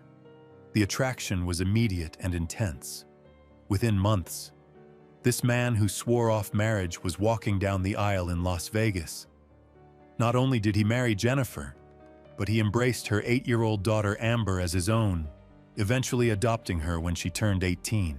Friends who knew Jamie before Jennifer were stunned by the transformation. Here was a guy who claimed he didn't want kids, suddenly attending dance recitals and school events. He threw himself into fatherhood with the same dedication he brought to everything else in his life. By 2017, Jamie's career had taken off. American Airlines promoted him to IT director, and the family relocated from Arizona to Dallas. They bought a beautiful home in Oak Cliff, complete with a swimming pool that quickly became the neighborhood gathering spot. Jamie and Jennifer seemed to have it all: a successful career, a loving family, financial security. The neighbors adored them. The Faiths were known as the fun couple on the block. Their home was always open to local families. Kids would come over to swim. Jennifer would coordinate neighborhood events. And Jamie was the guy everyone could count on for help with technology problems or just a friendly conversation. But behind this picture-perfect facade, something was already going terribly wrong. In April 2020, 6 months before Jamie's murder, Jennifer made a decision that would set everything in motion. She reached out to an old boyfriend from high school. His name was Darren Lopez, and he was living in rural Tennessee, struggling through his own divorce while raising 2 daughters. Lopez wasn't just any ex-boyfriend. He was a decorated Army veteran who'd served multiple tours in Iraq with Special Forces. He'd earned a Purple Heart after surviving a roadside bombing that killed 19 soldiers in his unit. The explosion left him with a traumatic brain injury that would plague him for the rest of his life. When Jennifer reconnected with Lopez, he was in a dark place, isolated on 20 acres of Tennessee farmland, dealing with PTSD, financial problems, and the collapse of his marriage. He was vulnerable, and Jennifer knew exactly how to exploit that vulnerability. What started as innocent reminiscing about high school quickly escalated into something much more intense.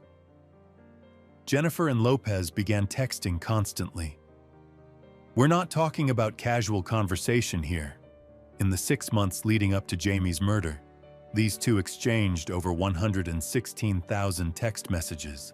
Think about that number for a moment. 116,000 messages in 6 months. That's more than 600 texts per day. When did they sleep? When did they eat? When did they live their actual lives? The communication was obsessive, consuming, and increasingly romantic. But here's what makes this story even more disturbing. During this entire period, Jennifer was living what appeared to be a happy marriage with Jamie. She was posting on social media about how blessed she felt. She was planning family vacations. She was playing the role of devoted wife and mother. Meanwhile, she was conducting this secret emotional affair that was growing more intense by the day. Lopez, dealing with his own trauma and isolation, became completely fixated on Jennifer. She represented everything he'd lost: the connection to his youth, the promise of love, the hope for a better future. But Jennifer wasn't content with just an emotional affair. She wanted more, much more. As their relationship intensified, Jennifer began painting a very different picture of her marriage to Lopez. She started complaining about Jamie. She suggested he was controlling, that he was holding her back, that she was trapped in an unhappy situation. Lopez, already emotionally invested and struggling with his own demons, began to see Jamie as an obstacle to his happiness with Jennifer. But Jennifer wasn't done manipulating him yet. She was about to take her psychological manipulation to a level that would shock even experienced investigators. In the months leading up to the murder, Lopez began receiving disturbing emails. These messages appeared to come from Jamie Faith himself, and they contained graphic descriptions of abuse. The emails claimed that Jamie was physically and sexually assaulting Jennifer. They described in explicit detail what Jamie allegedly planned to do to his wife. But that wasn't all. Lopez also began receiving emails from what appeared to be one of Jennifer's male friends. These messages corroborated the abuse claims and included photographs that supposedly showed Jennifer's injuries. The friend was asking Lopez to help rescue Jennifer from her dangerous situation. The emails were designed to enrage Lopez, to make him feel like Jennifer was in immediate danger, to convince him that he needed to act to save the woman he loved. And they worked perfectly. Lopez began responding to these emails with increasing anger and desperation. In one message, He wrote that he wouldn't feel better about Jennifer's situation until she was away from Jamie, or until he could put a bullet in Jamie's head. The psychological manipulation was complete. Jennifer had convinced Lopez that she was in mortal danger, that Jamie was a monster, and that only Lopez could save her. She'd turned a decorated war veteran into her personal weapon. What Lopez didn't know was that every single one of those emails was fake. Jennifer had created multiple fake email accounts. She was impersonating her own husband, sending herself abusive messages, and then forwarding them to Lopez. She was also pretending to be her male friend, creating an entire fictional support system to corroborate her lies. The level of psychological manipulation was staggering. Jennifer had created an elaborate alternate reality designed to convince Lopez that murder was not only justified, but necessary, and it was about to work. On October 8th, 2020, the day before Jamie Faith was murdered, Jennifer and Lopez suddenly stopped their constant communication. After months of texting hundreds of times per day, they went completely silent for 28 hours. That same day, Lopez told his daughters he was going on a hunting trip. He filled up his black Nissan Titan pickup truck, programmed his GPS for the Faith family home in Dallas, and began the 10-hour drive from Tennessee to Texas. He had no idea that he was leaving a digital trail that would eventually lead investigators straight to him. Gas station receipts, surveillance cameras, cell phone towers, GPS coordinates. Every mile of his journey was being documented by technology he never thought to consider. At 2:19 a.m. on October 9th, Lopez arrived in Oak Cliff. He parked near the Faith home and waited. For 5 hours, he sat in the darkness, watching the house where the woman he believed he was rescuing slept next to the man he'd been convinced was her abuser. As dawn broke over Dallas, Jamie Faith had no idea that his life was about to end. He had no idea that his wife had spent months orchestrating his murder. He had no idea that a trained killer was waiting in the shadows, believing he was on a rescue mission. At 7:30 a.m., Jamie clipped a leash on their dog Maggie and stepped out the front door with Jennifer for what would be their final walk together. The security camera captured them leaving, a haunting image of a couple who appeared to be starting just another ordinary day. But this would be anything but ordinary. In the next few minutes, Jennifer Faith's carefully orchestrated plan would reach its deadly conclusion, and Jamie Faith would pay the ultimate price for trusting the wrong person. What happened next would shock a community, devastate a family, and reveal the true depths of human manipulation and betrayal. They were just 50 feet from their front door when the nightmare began. The peaceful Oak Cliff morning shattered in an explosion of violence that would haunt everyone who witnessed it. Lopez emerged from his hiding spot near the vacant house next door. He'd been waiting in the shadows for hours, his military training keeping him focused despite the emotional turmoil raging inside him. In his mind, this wasn't murder. This was a rescue mission. He was saving the woman he loved from a monster. Jamie never saw it coming. The first shot hit him in the back as he and Jennifer walked their golden retriever down the quiet residential street. The impact sent him stumbling forward, confusion replacing the peaceful morning thoughts he'd been having about weekend plans and work meetings. But Lopez wasn't finished. This wasn't going to be quick or merciful. The months of psychological manipulation, the fake emails describing abuse, the carefully crafted lies about Jennifer's suffering, all of it fueled his rage as he continued firing. 7 shots total, 3 to the head, 3 to the chest, 1 to the groin. That final shot was particularly telling to investigators who would later analyze the crime scene. It suggested a personal motivation, a sexual component to the violence that pointed away from random robbery and toward something much more intimate and vengeful. Jennifer's screams pierced the morning air. But here's where the performance began. Because while she was screaming, while she was crying, while she was playing the role of terrified wife, she knew exactly what was happening. She had orchestrated every second of it. Lopez, still believing he was rescuing her, approached Jennifer after Jamie collapsed, but his script required one more act of violence against her. To make this look like a robbery gone wrong, he had to make Jennifer appear to be a victim too. He knocked her to the ground and pulled out duct tape, binding her hands behind her back. The tape was meant to simulate a robbery attempt, to give Jennifer injuries that would support her cover story. But Lopez took his time with this part of the attack. He carefully wrapped the tape around her wrists, making sure it looked convincing while being careful not to actually hurt the woman he believed he was saving. Then he grabbed her wedding rings, yanking them off her fingers in what was meant to appear as theft. These rings, worth perhaps a few $1,000s, were supposed to be the motive that would fool investigators. The idea that someone would commit murder for such a relatively small amount of jewelry was absurd. But it was all part of Jennifer's carefully constructed deception. As Jamie lay dying on the pavement, Lopez made his escape. He jumped into his black Nissan Titan and drove away, heading back toward Tennessee. But he wasn't thinking clearly. The adrenaline, the trauma of what he'd just done, the belief that he'd saved Jennifer from years of abuse, all of it clouded his judgment.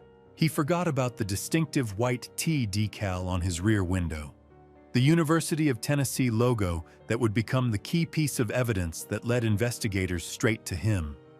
Every security camera he passed, every witness who saw his truck, every piece of surveillance footage was capturing that telltale marking. The neighbors who heard the gunshots were already calling 911. Jennifer's performance as the traumatized widow was about to begin in earnest. She had to convince first responders, then detectives, then the entire community that she was just as much a victim as her dead husband. And for months, it worked perfectly. The crime scene told a story that didn't make sense to experienced investigators. Retired Texas Ranger Jim Holland, who would later consult on the case, immediately recognized the inconsistencies. A robbery at 7:30 in the morning in a residential neighborhood. A killer who shoots the husband 7 times but leaves the wife alive. A criminal who takes time to bind the victim's wife with duct tape just to steal some jewelry. Nothing about it felt random. Everything about it felt personal and planned, but Jennifer's performance was convincing.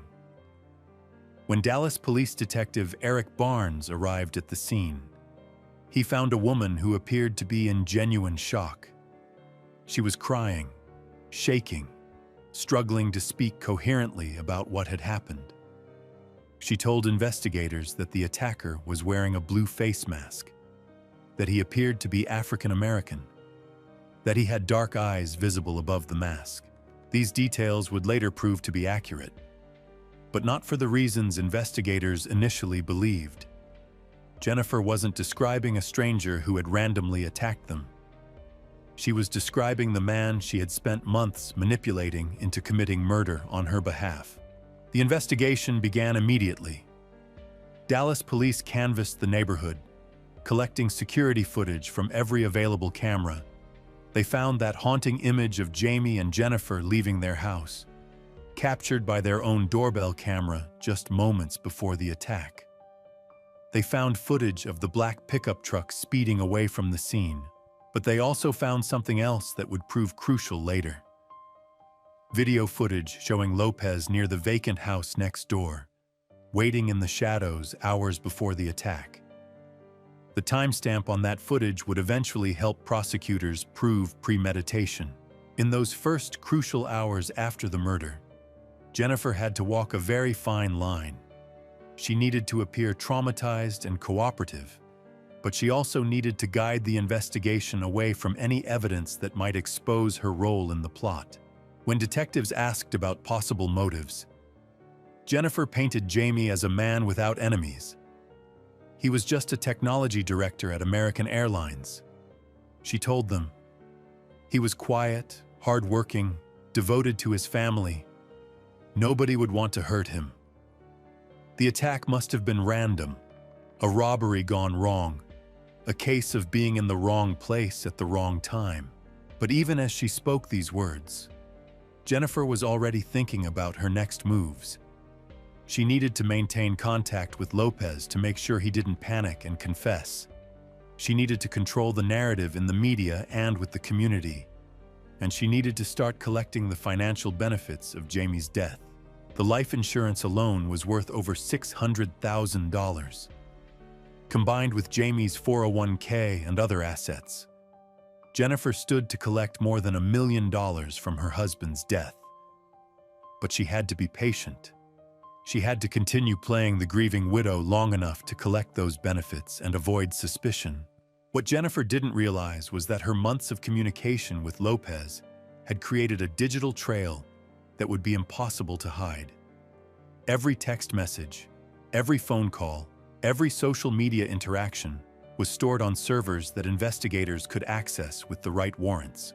In the days following the murder, as Jennifer played her role perfectly for the cameras and the community, Dallas police detectives were already starting to dig into her background. They were looking at her phone records, her financial situation, her social media activity, and they were about to discover that Jennifer Faith was not the grieving widow she appeared to be. She was something much more dangerous, a master manipulator who had convinced a decorated war veteran to commit murder, and who was now trying to convince an entire community that she was just another victim of random violence. The investigation was about to take a turn that would shock everyone involved, because the truth about Jennifer Faith was far more disturbing than anyone could have imagined.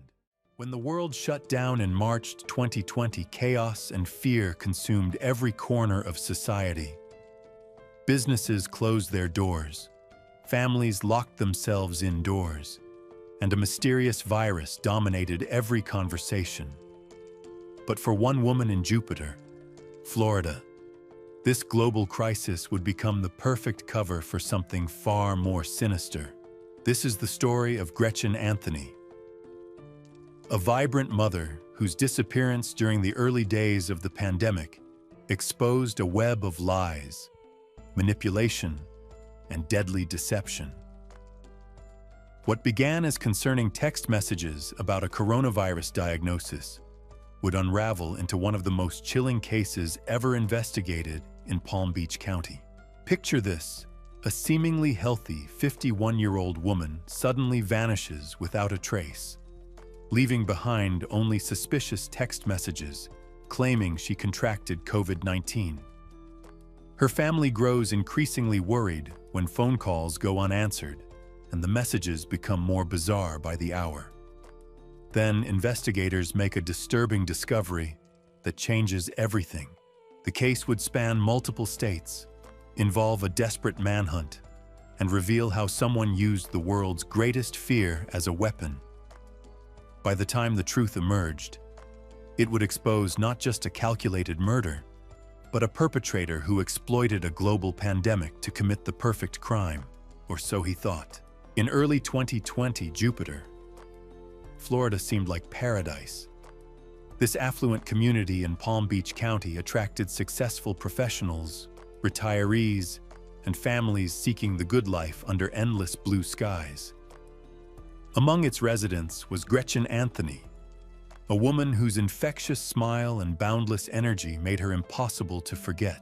At 51, Gretchen embodied everything about healthy Florida living. She maintained an impressive fitness routine, worked out religiously at the local gym, and took exceptional care of her health. Those who knew her described a woman who radiated positivity and lived life to the fullest. But above everything else, Gretchen was devoted to her 12-year-old daughter, who remained the center of her universe. After her divorce, Gretchen had found love again with David Anthony, a personal trainer she met at her gym. David stood out immediately. At 6 feet 7 inches tall with a charming personality, he commanded attention wherever he went. He quickly became one of the most popular trainers at the facility, known for his intelligence, charisma, and ability to connect with clients. The attraction between Gretchen and David was undeniable. Friends described sparks flying whenever they were together, and their relationship progressed quickly. In 2015, the couple made their union official with a wedding ceremony at an Elvis chapel in Las Vegas. For those who knew them, they seemed like the perfect match. Two attractive, successful people who had found their soulmates. David embraced his role as stepfather to Gretchen's daughter, who affectionately called him her bonus dad. To outside observers, they appeared to be living a dream life in their beautiful Jupiter home. Gretchen continued thriving in her career, while David built his reputation as one of the area's most sought-after fitness professionals. But behind closed doors, cracks began forming in their seemingly perfect relationship. By late 2019, those close to the couple noticed tension building. Friends later recalled that both Gretchen and David seemed to be searching for their individual identities within the marriage. The pressures of blending families, career demands, and personal expectations began taking their toll. The fairy tale came to an abrupt end when the couple separated in late 2019. David moved out of their shared home, leaving Gretchen to navigate single motherhood once again while maintaining her demanding career. Despite the separation, they attempted to keep things amicable for the sake of Gretchen's daughter, who had grown attached to the man she considered her bonus dad. What none of their friends could have predicted was how this separation would set the stage for events that would shock the entire community. March 2020 brought unprecedented fear to America. News reports filled the airwaves with updates about a mysterious virus spreading across the globe. Italy had shut down completely. New York City was becoming the epicenter of a national health crisis. Grocery store shelves sat empty as people stockpiled supplies for an uncertain future. In Florida, Governor Ron DeSantis was facing mounting pressure to issue statewide lockdown orders. Palm Beach County officials had already declared a state of emergency, urging residents to stay home unless absolutely necessary. Schools closed indefinitely. Businesses shuttered their doors, and families found themselves trapped in their homes with mounting anxiety about an invisible enemy.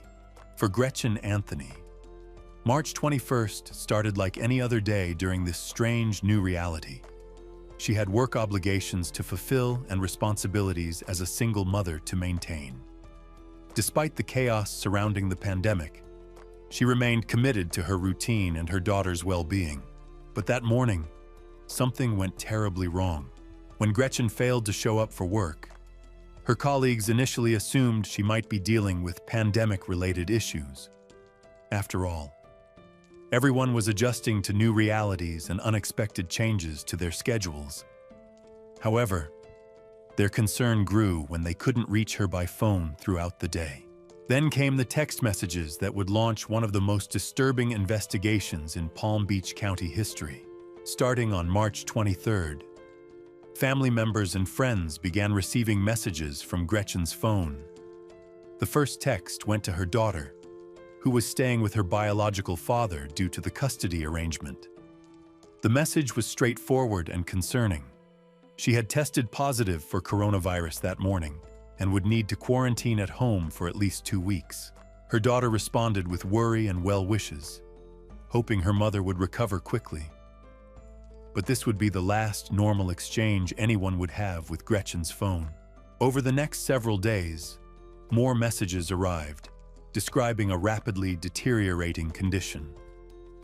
According to these texts, Gretchen had consulted with virus screening hotlines and eventually admitted herself to Jupiter Medical Center's emergency room. The messages painted a picture of someone fighting a serious battle with COVID-19, exactly the kind of scenario that terrified families across the country. But something felt wrong to those who knew Gretchen best. The woman they knew would never communicate only through text messages, especially during a health crisis. She was someone who picked up the phone to check on others constantly, always maintaining close contact with her inner circle. The idea that she would go days without speaking to anyone directly, including her own daughter, seemed completely out of character. Then the messages took an even stranger turn.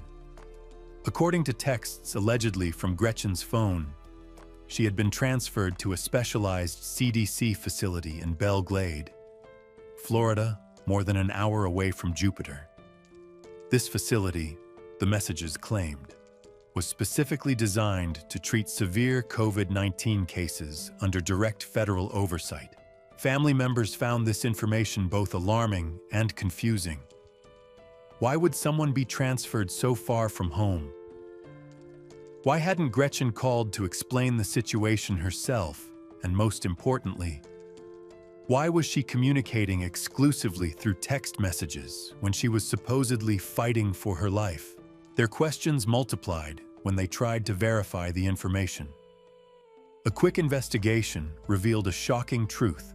There was no CDC facility in Belle Glade, Florida. The location mentioned in the text messages simply didn't exist. At that moment, everyone realized they weren't dealing with a COVID-19 case at all. Someone had been using Gretchen's phone to send false information, exploiting the fear and confusion surrounding the pandemic to cover up something far more sinister. The race to find Gretchen Anthony had begun, and investigators would soon discover that someone had planned the perfect crime using the world's greatest fear as their weapon. The investigation into Gretchen Anthony's disappearance began immediately after concerned family members contacted Jupiter Police. What started as a routine welfare check quickly transformed into something far more ominous when officers arrived at Gretchen's home on a quiet residential street. Detective Jared Kennerson drew the assignment on the night shift. A seasoned investigator with years of experience, he initially approached the case with cautious optimism. Missing person reports weren't uncommon, and many resolved quickly with simple explanations. But as he began piecing together the timeline, red flags started appearing everywhere. The first major breakthrough came when investigators contacted Jupiter Medical Center directly. Hospital administrators confirmed what the family suspected. There was no record of Gretchen Anthony being treated at their facility during the time frame mentioned in the text messages. This revelation immediately elevated the case from a missing person inquiry to something potentially criminal. But the real shock came when officers checked the hospital's parking lot. There, sitting in plain view, was Gretchen's distinctive Mini Cooper. The small car seemed abandoned, unlocked, with her purse clearly visible on the passenger seat. For investigators, this discovery raised immediate concerns. What woman leaves her purse behind, especially during a supposed medical emergency? Detective Kennerson knew they were dealing with something serious. If Gretchen wasn't at the hospital being treated for COVID-19 and her car was sitting abandoned in the parking lot, then where was she? Armed with this new information, police began canvassing Gretchen's neighborhood. Officers went door to door, wearing body cameras, hoping someone had seen or heard something that might provide answers. What they discovered would haunt investigators for months to come. A neighbor approached the officers with information that made everyone's blood run cold. On the morning of Saturday, March 21st, around 6 in the morning, she had heard something that woke her from sleep. It wasn't just any noise. It was a woman's blood-curdling scream that seemed to pierce through the quiet suburban morning. The neighbor described hearing a woman screaming as if she was being attacked. She distinctly remembered hearing the word "no" shouted repeatedly, followed by desperate cries about pain and pleas for someone to stop. The screams were so intense and terrifying that they remained burned in her memory days later. When officers asked why she hadn't called 911 at the time, the neighbor admitted she felt uncertain about getting involved. It's a common hesitation many people experience, the fear of overreacting or intruding on what might be a private situation. But now, hearing about Gretchen's disappearance, she deeply regretted not trusting her instincts. The timing of these screams aligned perfectly with when Gretchen was last seen alive. Investigators now had a crucial piece of the puzzle, but it painted a horrifying picture of what might have happened in those early morning hours. As officers continued their canvass, another neighbor provided equally disturbing information. This resident had noticed something unusual later that same morning. A soapy, sudsy substance flowing from underneath Gretchen's garage doors. The liquid appeared to be running down the driveway and into the street, suggesting someone had been engaged in intensive cleaning inside the garage. For investigators, this observation was deeply troubling. Why would someone need to clean so thoroughly that soapy water was literally flowing out of the garage? The timing, coming just hours after the terrifying screams, suggested someone was attempting to destroy evidence of whatever had occurred. Detective Kennerson and his team approached Gretchen's house with growing concern. They immediately noticed something suspicious about the entrance from the patio into the garage. The door was locked, but more importantly, a key had been broken off inside the deadbolt mechanism. Someone had either broken the key accidentally during a struggle or intentionally to prevent entry. Unable to gain access through normal means, officers made the decision to force entry into the garage. They needed to determine if Gretchen might be inside, injured, or worse. What they found when they broke down the door confirmed their worst fears about what had transpired. The garage was empty of human life, but it told a story of violence and attempted cover-up. The overwhelming smell of cleaning agents filled the air, so strong it was almost unbearable. Someone had clearly spent considerable time and effort trying to sanitize the space, using industrial-strength products in an attempt to eliminate any trace evidence. With body cameras recording every detail, investigators systematically searched the entire house multiple times. Each room revealed new pieces of a disturbing puzzle. In the bedroom, they found a broken picture frame with glass shards scattered across Gretchen's bed.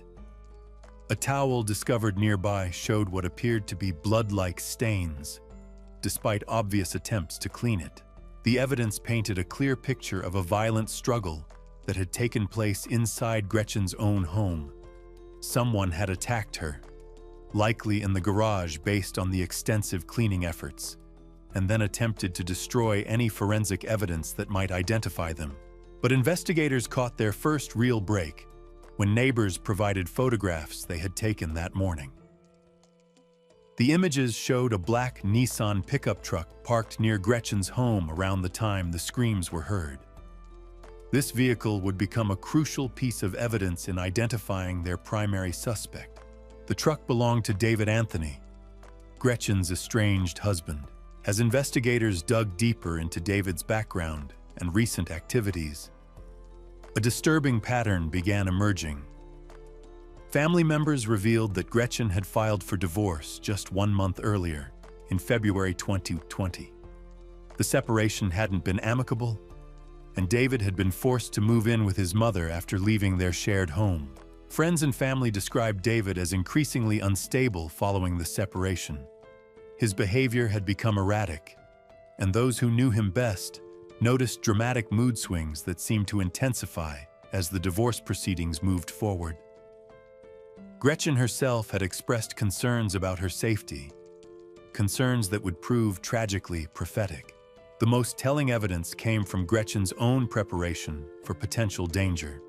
Family members told investigators that she had recently installed security cameras throughout her home and garage, specifically because David had been returning to the property uninvited after their separation.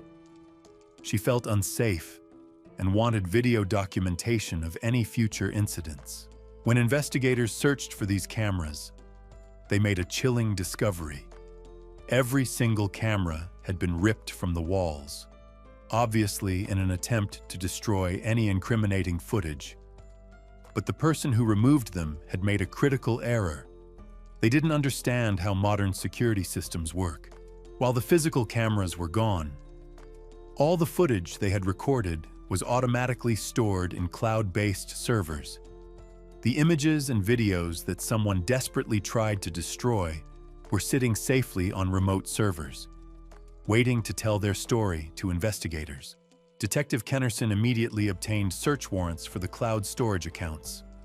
What they would find in those digital files would provide the most damning evidence in the case and reveal exactly what happened during Gretchen Anthony's final moments. But first, they needed to find David Anthony, who had seemingly vanished into thin air just as thoroughly as his estranged wife. The search for David Anthony became a multi-state manhunt that would test the limits of law enforcement cooperation during the early days of the pandemic. With airports shut down and travel restrictions in place, investigators knew they had to move fast to prevent their prime suspect from disappearing forever. David's mother had told police he was headed to Costa Rica, giving him what appeared to be the perfect escape plan. International borders were closing rapidly due to COVID-19 restrictions, but someone determined enough might still find a way through. The clock was ticking, and every hour that passed gave David more distance between himself and justice.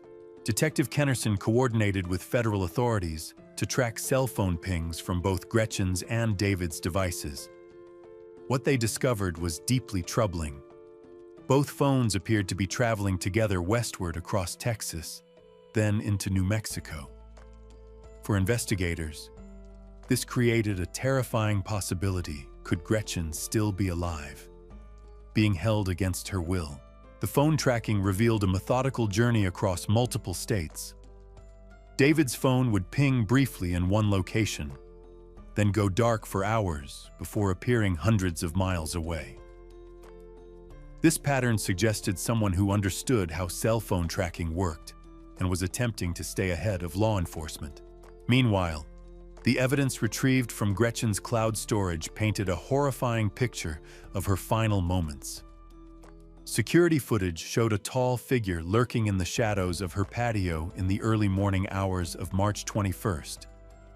The person moved stealthily around the property, clearly familiar with the layout and waiting for the perfect moment to strike. When Gretchen appeared on camera, the footage captured the moment she was ambushed and forced into the garage. The struggle was brief but violent, ending when the attacker looked directly up at one of the security cameras, realized it was recording, and violently ripped it from the wall. But the most chilling evidence came from Gretchen's Alexa device. Audio recordings captured her desperate attempts to call for help, shouting commands for the smart speaker to dial 911. Tragically, unless specifically programmed to do so, Alexa devices don't automatically contact emergency services. Gretchen's cries for help fell on digital deaf ears. The manhunt intensified when investigators received reports of David selling jewelry at various pawn shops across Florida and Texas. Security cameras captured him at multiple locations, always alone, claiming the jewelry belonged to a family member who had died from COVID-19. The cruel irony of his lie wasn't lost on investigators.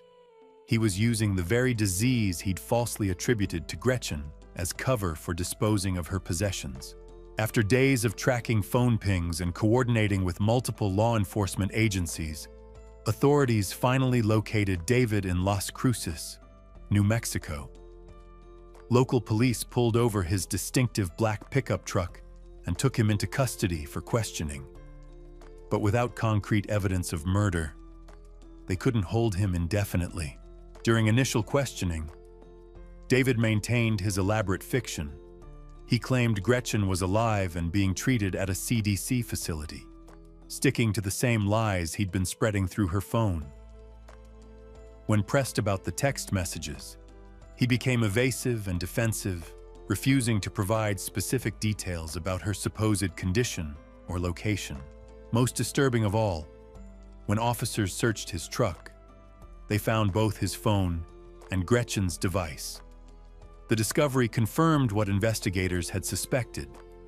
David had been sending the false COVID-19 messages himself, using his wife's phone to create an elaborate cover story for her disappearance.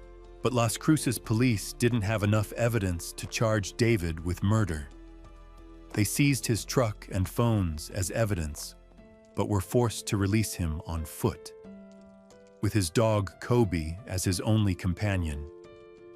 David Anthony walked away from the police station, a free man, disappearing into the New Mexico landscape. For Detective Kennerson, watching his prime suspect walk away was agonizing. He knew David was responsible for Gretchen's death, but proving it would require the evidence analysis still pending back in Florida. The waiting game began, with investigators hoping David wouldn't vanish completely before they could build their case. The breakthrough came when Jupiter police finally received the complete security footage from Gretchen's home cameras. The images were too disturbing to release publicly, but they clearly showed David Anthony's face as he attacked his estranged wife and dragged her into the garage. At last, investigators had definitive proof of murder. Working around the clock, Las Cruces police launched an intensive search for David. They combed homeless shelters, hotels, and anywhere else a man on foot with a dog might seek refuge.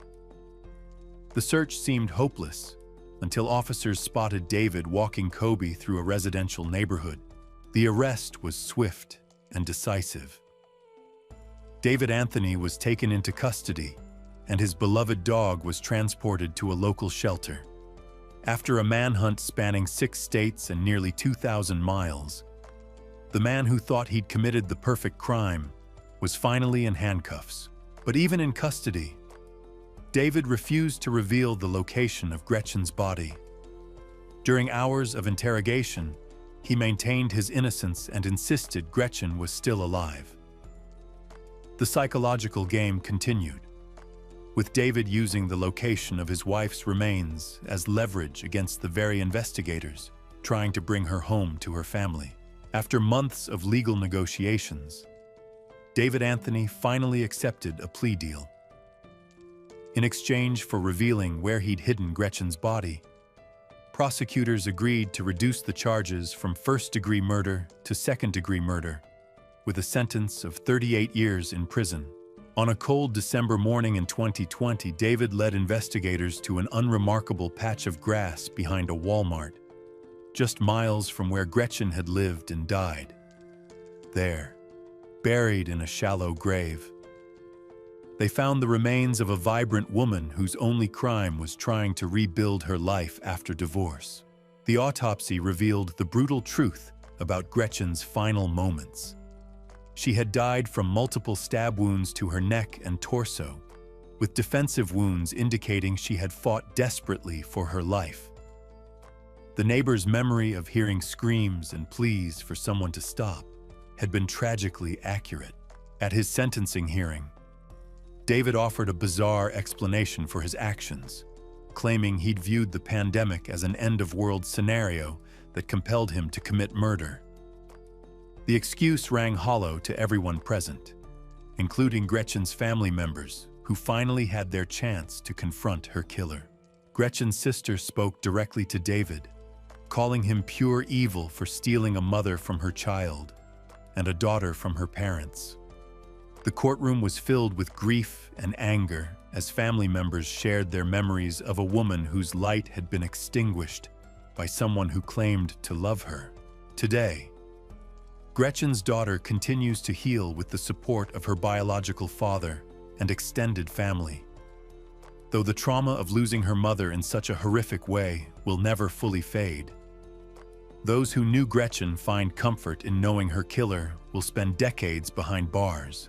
The case of Gretchen Anthony stands as a chilling reminder of how quickly domestic situations can turn deadly. It also reveals how someone attempted to exploit a global pandemic to cover their tracks, using the world's fear of COVID-19 as a weapon to deceive investigators and family members alike. For Detective Kennerson and the Jupiter Police Department, bringing Gretchen home represented more than just solving a case. It meant ensuring that a devoted mother's final resting place would be surrounded by those who loved her, not hidden away in shame behind a shopping center. The COVID cover-up had failed. Justice had been served. And Gretchen Anthony's memory lives on in the hearts of all those whose lives she touched during her 51 years of bringing light to the world. The sound of a door slamming shut. A child's scream piercing through the darkness. Blood splattered across kitchen floors. For 11-year-old Angelina Fernandez, the night of May 8th, 2014 would become burned into her memory forever. What she witnessed from her bedroom window that night would tear apart everything she thought she knew about love, family, and the man she called her stepfather. This is the story of a relationship that began with promise and ended in tragedy. A story where the line between victim and perpetrator becomes dangerously blurred, where a mother's desperate fight for survival would cost one man his life and leave a young girl questioning everything she believed about the adults who were supposed to protect her. Some stories have clear heroes and villains. This isn't one of them. Tonight, we take you inside one of the most complex cases of domestic violence and self-defense that investigators have ever encountered. Through the eyes of Angelina, now 20 years old, we'll uncover the hidden world of abuse, control, and fear that existed behind closed doors in Worcester, Massachusetts. What really happened that night, when Andrew Wagner bled to death on a kitchen floor, was Stephanie Fernandez a victim fighting for her life, or a woman who crossed the line from self-defense into murder? And what did young Angelina actually see from her bedroom window that would haunt her for years to come? The answers aren't simple. They never are when love turns deadly. Let's begin with the before. Before the blood. Before the screaming. Before everything changed forever. Stephanie Fernandez was living the single mother life, working nights to provide for her 6-year-old daughter Angelina. Beautiful, with striking eyes and flowing hair, Stephanie had found work at a Massachusetts nightclub as an exotic dancer. It wasn't the career path she'd dreamed of, but it paid the bills and allowed her to be home during the day with her little girl. Angelina remembers those early years fondly. Her mother was energetic, loving, always tucking her in at night with kisses and bedtime stories. They were a team, just the two of them against the world. But in 2009, everything would change when a new customer walked into the club where Stephanie worked. Andrew Wagner was impossible to miss. Tall, muscular, with piercing blue eyes and a charming smile. He worked at a Costco tire shop during the day and dreamed of a career in law enforcement. When he spotted Stephanie on stage that night, he was instantly captivated. What started as conversation between performer and customer quickly became something more intense. They talked for hours that first night, an instant chemistry neither could deny. Within weeks, they were inseparable. Within months, they were living together. For 6-year-old Angelina, Andrew represented something she'd never had before, a father figure. He was fun and playful, taking them on vacations to Cape Cod every summer, watching Criminal Minds together on quiet evenings, creating the kind of family memories that every child deserves. Stephanie was smitten too. Here was a man who seemed to adore her, who wanted to build a life together, who promised the picture-perfect American dream she'd always craved. A nice house, marriage, maybe more children. Everything seemed to be falling into place. But even in those early honeymoon days, there were warning signs that neither Angelina nor the outside world could see. Signs that would only become clear years later when investigators began piecing together the true nature of Andrew and Stephanie's relationship. The possessiveness started almost immediately. Andrew couldn't stand the thought of other men looking at Stephanie. He demanded she quit dancing at the club, cutting off her primary source of income. When she jokingly asked who would pay her bills, his response made it clear this wasn't a request. It was an ultimatum. The jealousy was overwhelming. He monitored her every move, questioned her about every conversation, every friendship, every moment they weren't together. What Stephanie initially interpreted as love and devotion was actually the beginning of a pattern of control that would define their entire relationship. But love can make us blind to red flags. Stephanie saw Andrew's intensity as proof of how much he cared. She moved in with him, rearranged her entire life around his demands, and slowly began isolating herself from friends and family who might have seen what she couldn't. For young Angelina, the changes were subtle at first. Andrew was still the fun stepfather figure who took them on vacations and made her mother smile. But even at her age, she began noticing things. Raised voices behind closed doors, her mother's mood swings, tensions that seemed to appear out of nowhere. As 2010 turned into 2011 and 2011 became 2012, the facade of the perfect family began to crack. What neighbors and friends saw was a couple planning their future together. Andrew had even become a corrections officer, finally achieving his dream of working in law enforcement. They bought a condo together, got engaged, started planning a wedding. But behind closed doors, a very different story was unfolding. One of escalating violence, psychological manipulation, and a young girl who was beginning to understand that the adults in her life were keeping dangerous secrets. Stephanie's friend Danielle from the club began noticing changes in the woman she once knew. Bruises that appeared mysteriously and were quickly covered with makeup. Grab marks on her arms that looked like fingerprints. Injuries that seemed too specific, too intentional to be accidents. The cycle was beginning. The pattern that domestic violence experts know all too well. Tension building, explosion of violence, honeymoon period of apologies and promises to change, then right back to building tension again. Each cycle getting worse. Each explosion more dangerous than the last. Andrew's gun, which he carried as part of his job as a corrections officer, became a tool of intimidation. Stephanie would later describe incidents where he would make sure she knew it was loaded, where he would threaten her with it during their worst fights. The weapon that was supposed to protect people had become an instrument of fear in their home. And through it all, 11-year-old Angelina was absorbing everything. Children see more than adults realize. They hear arguments through walls. They notice when mom has been crying. They feel the tension that fills a house even when no one is speaking. Angelina began having conversations with her mother about what she was witnessing. Even at her young age, she knew something was terribly wrong between the two people who were supposed to be creating a safe home for her. The breaking point was coming. The night that would change everything was approaching fast. But first, there would be one more attempt at escape.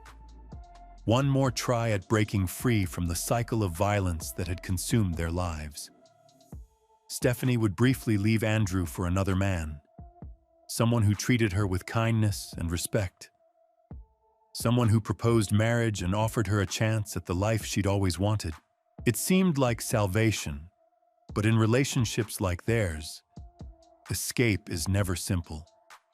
Andrew Wagner wasn't going to let the woman he considered his property walk away, and the consequences of that possessiveness would soon turn deadly. The stage was set for a confrontation that would end with blood on the kitchen floor, a child screaming from an upstairs window, and a man dying while paramedics fought desperately to save his life. What Angelina saw that night would haunt her forever. and the questions surrounding what really happened between her mother and stepfather would divide a courtroom, a community, and even her own family for years to come. But the escape attempt wasn't what it seemed. In 2013, Stephanie did leave Andrew for another man, Mike Laramie, someone from her past who promised her the stability and love she'd been desperately seeking. The contrast was stark. Where Andrew was controlling and violent, Mike was gentle and caring. He carried her to bed when she fell asleep on the couch. He treated her like the queen she'd always wanted to be. When Mike proposed during a romantic getaway to Niagara Falls, Stephanie said yes without hesitation. She accepted a $44,000 engagement ring and began planning a future free from the nightmare her life had become. For a brief moment, it seemed like she and Angelina might finally have the peaceful life they deserved. But Andrew Wagner wasn't going to let her go that easily. The threats started immediately. Text messages filled with rage and promises of violence. Andrew made it clear that if Stephanie didn't return to him, both she and Mike would pay the ultimate price. He knew where they lived. He knew their routines. He had access to weapons through his job as a corrections officer. The fear was overwhelming. Stephanie found herself caught between two impossible choices: stay with Mike and risk getting him killed, or return to Andrew and accept that she might not survive much longer. The decision was made for her when Andrew's threats became too specific, too detailed, too real to ignore. She ended the engagement with Mike and went back to Andrew, not out of love, but out of terror. She knew that refusing him would mean death for herself and possibly others. So she returned to the cycle of abuse, hoping somehow she could find another way out before it was too late. But going back to Andrew after leaving him for another man had consequences. The violence escalated to levels even worse than before. The jealousy became more intense, the control more suffocating. He monitored her every movement, questioned every conversation, and made it clear that any future attempts to leave would result in tragedy. Angelina watched all of this unfold with the helpless horror that only a child can feel. She was old enough to understand that her mother was in danger, but too young to know how to help. The arguments became louder. The tension in the house became unbearable. She could see the fear in her mother's eyes, even when Stephanie tried to hide it. As 2014 began, the pressure in their household was reaching a breaking point. Andrew's text messages to Stephanie became increasingly threatening. Just 3 days before his death, he sent her a message that would later be read in court: "I'm going to kill you." It wasn't the first time he'd made such a threat, and Stephanie had no reason to believe it would be the last. The morning of May 7, 2014 started like any other day, but the tension was palpable. Andrew and Stephanie got into an argument early in the morning, and according to Stephanie's later testimony, he struck her several times before leaving for work. It was a preview of what was to come that evening. That night, 11-year-old Angelina went to bed early, exhausted from the constant stress that had become the norm in their household. She had no way of knowing that the next few hours would change her life forever, or that she would become the sole witness to one of the most controversial cases of domestic violence and self-defense in Massachusetts history. Downstairs, Stephanie was preparing dinner in the kitchen when Andrew returned home from his shift as a corrections officer. What started as questions about what she'd been doing while he was away quickly escalated into something much more dangerous. According to Stephanie's testimony, Andrew became enraged when she refused his sexual advances. The argument intensified rapidly, with Andrew becoming increasingly violent. He struck her in the head, tried to pin her down, and attempted to remove her clothing against her will. Then he pulled out his service weapon, the gun that Andrew carried as part of his job, had been used to intimidate Stephanie before. But this time felt different. This time, she believed he was actually going to kill her. In a moment of desperation, she broke free and ran to the kitchen, grabbing a knife from the counter. What happened next would be debated in courtrooms and analyzed by domestic violence experts for years to come.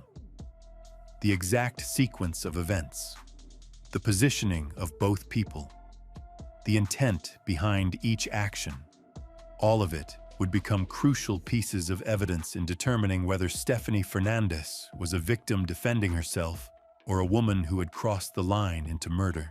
According to Stephanie, she held the knife defensively, screaming for Andrew to stay away from her. But Andrew didn't stop. Instead, he charged toward her, just as he had done so many times before when he wanted to intimidate her with his size and strength. In that split second, with Andrew coming at her and nowhere left to run, Stephanie's survival instincts took over. The knife in her hand connected with Andrew's neck, severing his carotid artery in a wound that would prove fatal within minutes. The kitchen floor was quickly covered in blood. Andrew collapsed, his life draining away rapidly from the devastating injury. Stephanie, covered in blood and in complete shock, couldn't find her cell phone in the chaos. She ran outside, screaming for help from anyone who could hear her, upstairs. Angelina was awakened by the sound of a door slamming shut. But it was what she heard next that would haunt her for the rest of her life. Her mother's voice, filled with terror, screaming into the night. "Help me, someone, help me!" Angelina rushed to her bedroom window and looked down at the scene below. What she saw was something no child should ever witness. Her mother was covered in blood, hysterical with panic. Andrew was lying motionless on the ground while neighbors and paramedics worked frantically to save his life. The 11-year-old girl who had spent years watching the adults in her life hurt each other was now witnessing the ultimate consequence of that violence. One of them was dying, and the other might be going to prison forever. Police officers quickly arrived on the scene, taking control of what had become a chaotic nightmare. Angelina was removed from the house and taken to stay with relatives, while her mother was placed in handcuffs and driven to the police station for questioning. Andrew Wagner was rushed to the hospital, but the damage was too severe. The knife had cut through his carotid artery, and despite the best efforts of medical professionals, he was pronounced dead shortly after arrival. In the span of just a few minutes, everything had changed.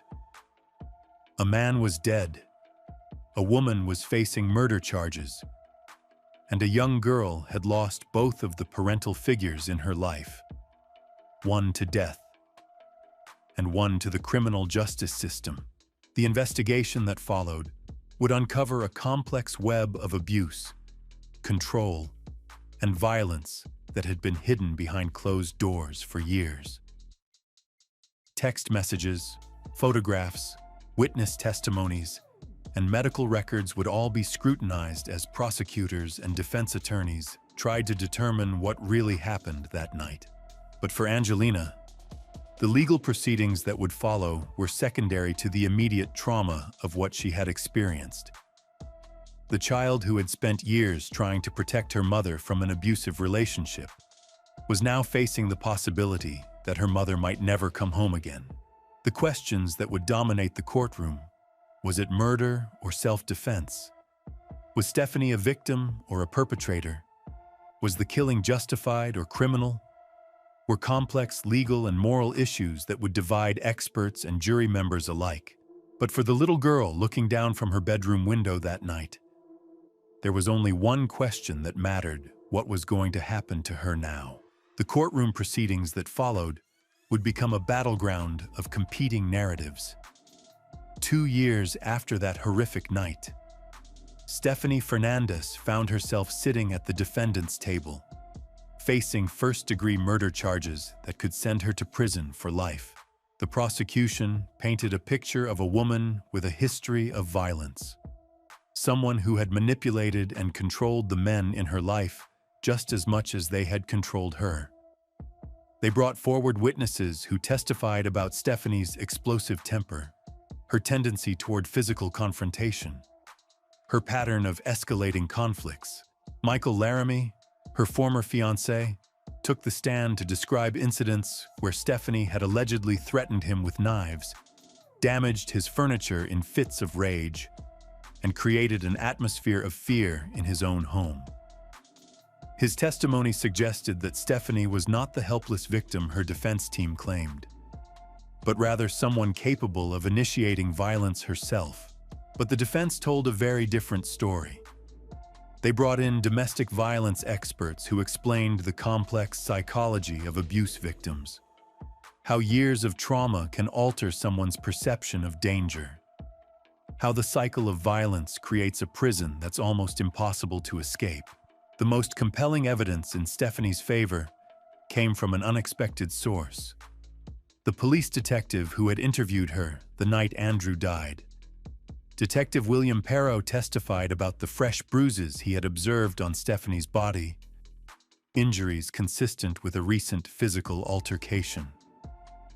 The video of that interview showed a woman in genuine shock and distress, not someone who had coldly calculated a murder. The medical examiner's testimony added another layer of complexity. The angle and depth of Andrew's wound suggested it could have occurred during a struggle, possibly when he grabbed Stephanie's hand while she was holding the knife defensively. The forensic evidence couldn't definitively prove whether the stabbing was intentional or accidental for Angelina, now a teenager. Watching her mother's trial was like reliving that nightmare night over and over again. She testified on her mother's behalf, describing years of witnessing Andrew's violent behavior, the fear that permeated their household, the way her mother had tried to protect both of them from escalating abuse. The jury deliberated for 9 long hours, weighing evidence that pointed in multiple directions. Were they looking at a cold-blooded killer who had finally snapped, or a desperate woman who had acted in a moment of genuine fear for her life? Their verdict reflected the complexity of the case. Stephanie was found guilty not of first-degree murder, but of voluntary manslaughter, a conviction that acknowledged she had killed Andrew Wagner, but not with premeditation or malice aforethought. Judge James Reardon sentenced Stephanie to 8 to 10 years in state prison, a sentence that satisfied neither side completely. Andrew's family felt justice had not been fully served, while Stephanie's supporters believed she had been punished for defending herself against an abuser. But perhaps the most important voice in all of this belonged to Angelina herself. Now studying forensic psychology, she has dedicated her life to understanding the complex dynamics of abuse and helping other children who find themselves caught in similar situations. Speaking about her mother's case years later, Angelina remains unwavering in her belief that Stephanie was a victim who had exhausted all other options. She had witnessed firsthand the escalating violence, the threats, the atmosphere of terror that had consumed their household. Today, Angelina looks forward to her mother's eventual release from prison, hoping they can rebuild their relationship and heal from the trauma that has defined so much of their lives. She carries with her the memories of that little girl who looked down from her bedroom window and saw her world fall apart, but also the strength of a young woman determined to break the cycle of violence that had nearly destroyed her family. The case of Stephanie Fernandez raises uncomfortable questions about domestic violence, self-defense, and the complex gray areas where victim and perpetrator intersect. It reminds us that real life rarely provides the clear-cut answers we desperately seek, and that sometimes the most tragic stories are those where everyone involved has been both victim and perpetrator in their own way. What Angelina saw that night changed her forever. but it also gave her a mission to ensure that other children don't have to witness the same horrors, and that victims of domestic violence have better options than the impossible choice her mother faced on May 7th, 2014. The blood has long since been cleaned from that kitchen floor, but the questions raised by this case continue to challenge our understanding of justice, survival, and the lengths people will go to protect themselves and those they love. In the quiet town of Westfield, Massachusetts, May 8th, 2018 started like any other Tuesday, but by the afternoon, everything had changed. A single gunshot would shatter a family, divide a community, and expose secrets that had been hidden for months. This is the story of Amy Fanyon, a devoted wife and mother whose life ended in violence. And it's the story of her husband, Brian, a respected police detective whose version of events would eventually unravel under scrutiny. What happened inside that farmhouse on North Road wasn't just a tragedy. It was a puzzle that would challenge investigators, divide families, and raise questions about truth, deception, and the lengths someone might go to protect their secrets. Because when the person reporting the crime is someone trained to investigate it, and when the evidence doesn't match the story being told, everything becomes suspect. Amy Fanyon was 51 years old when she died. She was known throughout Westfield as someone who put family first, a woman of deep faith who found joy in simple things.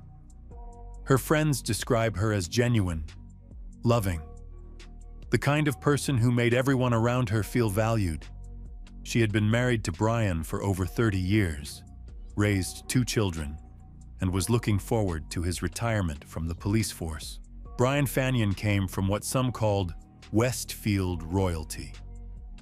The Fanyon name carried weight in the community. Brian's family had a long history in law enforcement and politics, and he had built a respected career as a detective with the Westfield Police Department. He was known as thorough, professional, someone his colleagues could count on. He served as a church deacon and had done missionary work in Mexico, building wells for communities in need. From the outside, the Fanyons seemed to have it all: a solid marriage, successful careers, children who had grown into responsible adults, and a place of honor in their community.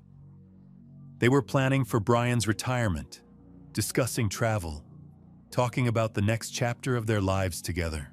But as investigators would soon discover, the picture-perfect life the Fanyons presented to the world was hiding fractures that had been growing for months. The call came in at 1:13 in the afternoon. Brian Fanyon's voice was shaking as he spoke to the 911 operator. His wife had shot herself. He said she was gone. He needed help. When Massachusetts State Police detectives arrived at the farmhouse on North Road, they found Amy Fanyon dead in the dining room. She had suffered a single gunshot wound to the right side of her head. A .45 caliber Smith & Wesson handgun lay nearby on the stairs leading to the breezeway. It was Brian's service weapon. The scene was chaotic. Medical personnel had rearranged furniture to try to save Amy's life. There was blood spatter on the windows, on a pair of glasses nearby.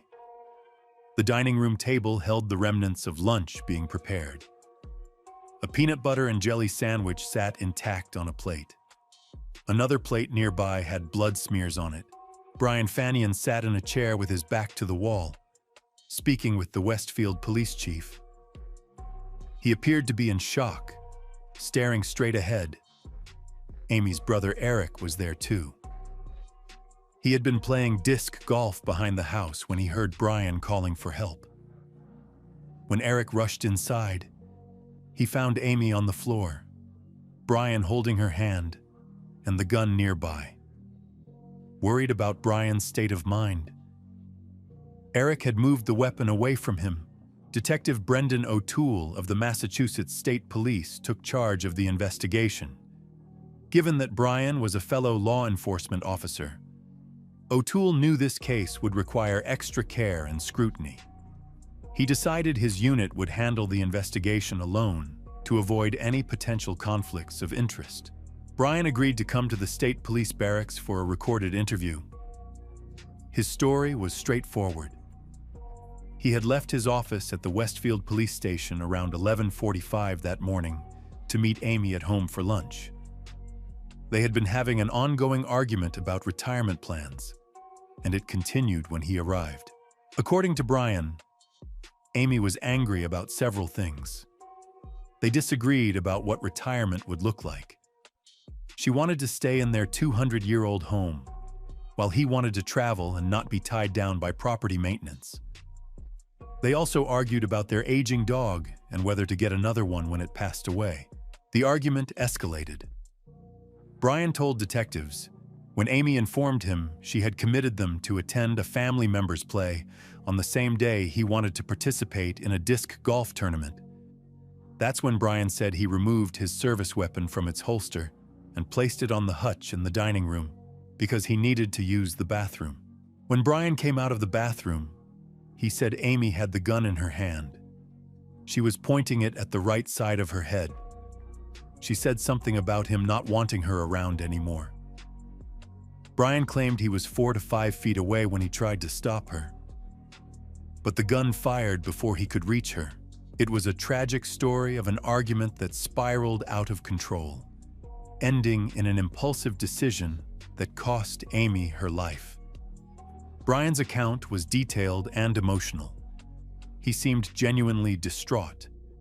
His brother-in-law supported his version of events, saying Brian had been calling out for help when he arrived. But Detective O'Toole had questions. As he processed the scene and listened to Brian's statement, things didn't quite add up. The positioning of the weapon, the trajectory of the bullet, the blood spatter patterns, small details that might mean nothing individually, but together painted a picture that didn't match the story he was hearing. And then there was Brian's behavior. During the interview, he mentioned having a female friend named Corey Knowles, someone he had met on a mission trip to Mexico. It was just a friendship. He insisted, nothing inappropriate. But when O'Toole asked for Brian's cell phone, Brian warned him that he would see things on there that weren't what they appeared to be. That warning would prove to be significant, because when investigators examined Brian's phone, they discovered a relationship that went far beyond friendship. Text messages between Brian and Corey revealed an intimate emotional connection, complete with expressions of love and plans for a future together. The timeline was particularly troubling. On May 7th, the day before Amy died, Brian and Corey had exchanged 72 text messages. Their final exchange that night included Brian writing, "Good night, my love," and Corey responding with dreams of their future together. The next morning, Corey asked when she could hold him again. Within hours, Amy Fanyon was dead. Detective O'Toole realized he wasn't investigating a suicide anymore. The evidence was pointing towards something much darker, something that would challenge everything the community thought they knew about Brian Fanyon and his marriage to Amy. As investigators dug deeper into the Fanyons' relationship, into Brian's secret communications, and into the physical evidence from that Tuesday afternoon, a different story began to emerge. One that would divide families, shock a community, and ultimately lead to one of the most closely watched trials in Westfield's history. The physical evidence spoke louder than words ever could. Crime scene investigators had recovered crucial pieces of information that contradicted Brian's version of events. The bullet's trajectory through Amy's head showed it had traveled downward at an angle that was inconsistent with a self-inflicted wound. More importantly, forensic analysis revealed something that would become central to the case. There was no gunshot residue on Amy's skin around the entrance wound. This was significant because when a firearm is discharged at close range, the explosion that propels the bullet also sends out microscopic particles of burned and unburned gunpowder. These particles, known as stippling, leave distinctive marks on skin and clothing. In cases of contact wounds or near-contact wounds, this residue creates an unmistakable pattern that forensic experts can analyze. But Amy's wound showed none of these telltale signs. Detective O'Toole knew what this meant. Either Brian was lying about how close Amy was to the gun when it fired, or someone else had pulled the trigger from a distance. Neither scenario supported the story of an impulsive suicide during a heated argument. When investigators brought Brian back for a second interview 3 days after Amy's wake, they confronted him with this evidence. Brian insisted he was telling the truth, that Amy had been right there with the gun pressed to her head. But the science told a different story. The medical examiner had classified Amy's death as undetermined rather than suicide, leaving the door open for further investigation. Combined with the trajectory analysis and the absence of gunshot residue, investigators were building a case that would challenge everything Brian had claimed about that Tuesday afternoon. As spring turned to summer, the investigation expanded beyond the physical evidence at the scene. Detectives obtained search warrants for Brian's home, his personal electronics, and his work computers at the Westfield Police Department. What they discovered painted a picture of a man whose public persona masked a very different private reality. Brian's deleted text messages revealed the depth of his relationship with Corey Knowles. The woman he had described as just a friend was actually someone he professed to love, someone he was making plans with for a future that couldn't include Amy. The messages showed a relationship that had progressed from emotional intimacy to physical encounters. Investigators learned that Brian and Corey had been meeting in secret, sharing passionate moments in her truck at Stanley Park in Westfield. Corey told detectives that their relationship had become sexual, though Brian struggled with guilt over his marriage. The timeline of their affair coincided exactly with the deterioration of Brian's marriage to Amy, but perhaps most damning were the computer searches investigators found on Brian's work laptop. In the weeks and months leading up to Amy's death, Brian had been researching topics that seemed far removed from his duties as a police detective. He had visited websites about common and dangerous poisons, household items that could kill, and carbon monoxide risks. 11 days before Amy died, Brian had watched a YouTube video titled, "What Gunshot Residue Tests Tell Us."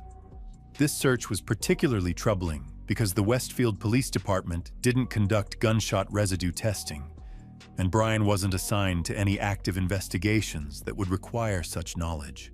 The pattern of Brian's online activity suggested someone who was researching methods of killing that might go undetected. Combined with his affair and his financial concerns about divorce, investigators believed they had found their motive. There was also the conversation Brian had with Amy's sister Anna during the investigation. According to Anna, Brian had confided that he was worried about computer searches he had made. When she asked what kind of searches, Brian allegedly told her he had looked up how to make a murder look like a suicide. Brian claimed Amy had asked him to research this after they watched a crime show together. But Anna found this explanation hard to believe since Amy had never expressed interest in such programs. As the investigation progressed, the weight of evidence began to shift dramatically. What had initially appeared to be a tragic suicide was looking more and more like a carefully planned murder. Brian's story, which had seemed plausible in the immediate aftermath of Amy's death, was crumbling under forensic scrutiny. The affair provided motive. The computer searches suggested premeditation. The physical evidence contradicted his version of events. And perhaps most telling of all, Brian's behavior in the days and weeks following Amy's death seemed inconsistent with that of a grieving widower. Corey Knowles eventually ended her relationship with Brian, telling investigators that when she broke things off, he simply accepted it without protest. This reaction puzzled investigators. If Brian had killed his wife to be with Corey, wouldn't he have fought harder to keep her when she tried to leave? But the evidence suggested that Brian's motivation might have been more complex than simple desire for another woman. Financial records showed that the Fanyans' retirement plans were deeply intertwined. Amy's death would mean Brian wouldn't have to share his pension benefits or face the financial devastation of a divorce. In a small community like Westfield, divorce proceedings would also have been public, potentially damaging Brian's reputation and standing. Murder, in Brian's mind, might have seemed like a cleaner solution than divorce.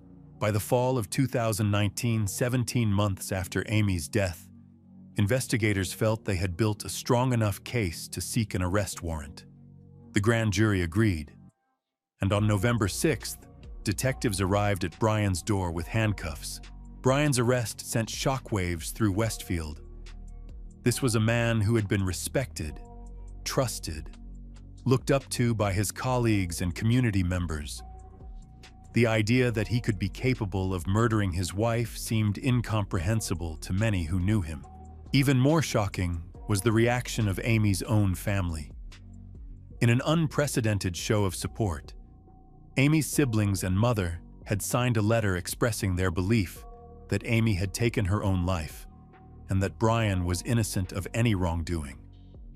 This family support would make the prosecution's job significantly more difficult. As Brian awaited trial, the community remained divided. Some couldn't believe that the man they had known and respected for decades could be capable of such a heinous act. Others looked at the evidence and saw a different Brian Fanyan emerging, one whose carefully constructed public image had hidden a capacity for deception and violence. The stage was set for what would become one of the most closely watched trials in Westfield's history. A case that would test not just the evidence against Brian Fanyan, but the very bonds that held a small community together. The trial of Brian Fanyan began on February 23, 2023, nearly 5 years after Amy's death. The Hampshire County Superior Court in Springfield was packed with spectators, many of whom had known Brian for decades. The case had captivated the region, and the unusual sight of a victim's family supporting the accused made it even more compelling to follow. Prosecutor Mary Sandstrom faced an uphill battle from the start. Not only was she prosecuting a respected police officer in a tight-knit community where she was still considered an outsider, but she was doing so without the support of the victim's family. It was a position few prosecutors ever find themselves in. In her opening statement, Sandstrom painted a picture of a man trapped by his own choices. Brian Fanyan, she argued, was living a double life that had become unsustainable. He was deeply involved in an affair with Corey Knowles, making plans for a future that couldn't include Amy. At the same time, he faced the prospect of a financially devastating divorce that would have cost him his reputation and his retirement security. The prosecution's case rested on 3 pillars of evidence. First was the physical evidence from the crime scene, particularly the absence of gunshot residue and the trajectory of the bullet. Second was the pattern of suspicious computer searches that suggested premeditation. And third was the timeline of Brian's affair and his behavior in the days leading up to Amy's death. Defense attorney Jeffrey Brown offered a starkly different narrative. He portrayed Amy as a woman struggling with anger management issues, someone whose temper was well known to family members but carefully hidden from the outside world. On the day she died, Brown argued, Amy had reached a breaking point. The argument about retirement plans and Brian's refusal to attend a family event had pushed her over the edge, leading to an impulsive decision that cost her life. The prosecution called witness after witness to build their case. Detective O'Toole testified about the inconsistencies in Brian's story and the physical evidence that contradicted his account. Computer forensics experts detailed Brian's suspicious online searches. Corey Knowles took the stand to describe the intimate relationship she had developed with Brian, including their discussions about his desire to end his marriage. Perhaps most damaging was the testimony of Amy's sister, Anna, the only family member willing to testify against Brian. She told the jury about Brian's admission that he had searched for information about how to make a murder look like a suicide, a claim that prosecutors said revealed his true intentions. The defense fought back by focusing on Amy's personality and mental state. They called family members who testified about Amy's temper, her tendency to lash out at Brian when she was angry. They argued that Amy's behavior on the day she died was consistent with someone who might make an impulsive decision in the heat of an argument. But the defense's most significant challenge came from the forensic evidence. The absence of gunshot residue seemed to definitively contradict the suicide theory. However, the defense brought in their own expert witness who offered an alternative explanation. Alexander Jason, a certified crime scene analyst, testified that Amy's thick hair could have filtered out the gunshot residue, preventing it from reaching her skin even in a close contact shooting.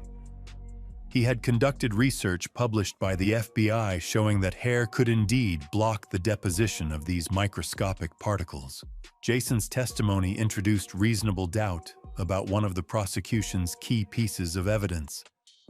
If Amy's hair could have prevented gunshot residue from being deposited on her skin, then the absence of stippling didn't necessarily prove the gun was fired from a distance. The defense also questioned why investigators hadn't tested Amy's hair for gunshot residue particles. This seemed like an obvious oversight that could have provided crucial evidence one way or another. As the trial progressed, the complex dynamics of the Fanyan family became clear. Brian's children from his marriage to Amy remained supportive of their father. Amy's mother and most of her siblings continued to believe in Brian's innocence. Only Anna had broken ranks to testify for the prosecution. The division within Amy's family created an unusual courtroom atmosphere. Typically, family members of murder victims sit behind the prosecution, unified in their desire for justice. But in this case, most of Amy's family sat behind Brian, showing their continued support for the man accused of killing their loved one. After 15 days of testimony and 40 witnesses, the case went to the jury. The evidence was largely circumstantial, requiring jurors to piece together a puzzle of motives, opportunities, and inconsistencies. There was no smoking gun, no witness to the actual shooting, no confession. The jury deliberated for 2 days before reaching their verdict. When they returned to the courtroom on March 21, 2023, the tension was palpable. Brian sat stoically as the foreman announced their decision. Guilty of murder in the first degree, the courtroom erupted in sobs and gasps. Brian's supporters, including members of Amy's own family, were devastated. They had genuinely believed in his innocence and couldn't reconcile the verdict with the man they thought they knew. Judge Robert Hoyt sentenced Brian to life in prison without the possibility of parole, the mandatory sentence for first-degree murder in Massachusetts. As he was led away in handcuffs, Brian maintained his innocence, just as he had throughout the investigation and trial. For prosecutor Mary Sandstrom, the conviction was bittersweet. Justice had been served, but it came at an enormous cost. Amy Fanyan was still gone. Her children were left without both parents, and a community had been forever changed by the revelation that someone they trusted and respected was capable of such deception and violence. The case of Amy and Brian Fanyan serves as a stark reminder that we can never truly know what goes on behind closed doors, even in the most seemingly perfect relationships. It shows how quickly lives can be destroyed by poor choices, and how the pursuit of selfish desires can lead to devastating consequences. Amy Fanyon deserved better than the fate that befell her in that dining room on May 8, 2018. She deserved to see her grandchildren grow up, to enjoy her husband's retirement years, to continue serving her community and living according to the faith that sustained her throughout her life. Instead, her life was cut short by someone who had promised to love and protect her, someone who chose his own interests over her right to live. The conviction of Brian Fanyon brought legal closure to the case, but for those who loved Amy, the pain of her loss continues.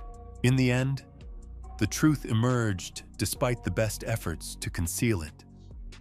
The evidence spoke louder than the lies. The science prevailed over deception, and justice was served.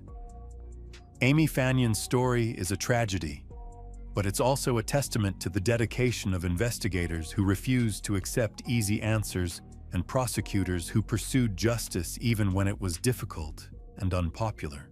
The detective's wife deserved justice, and ultimately, she received it.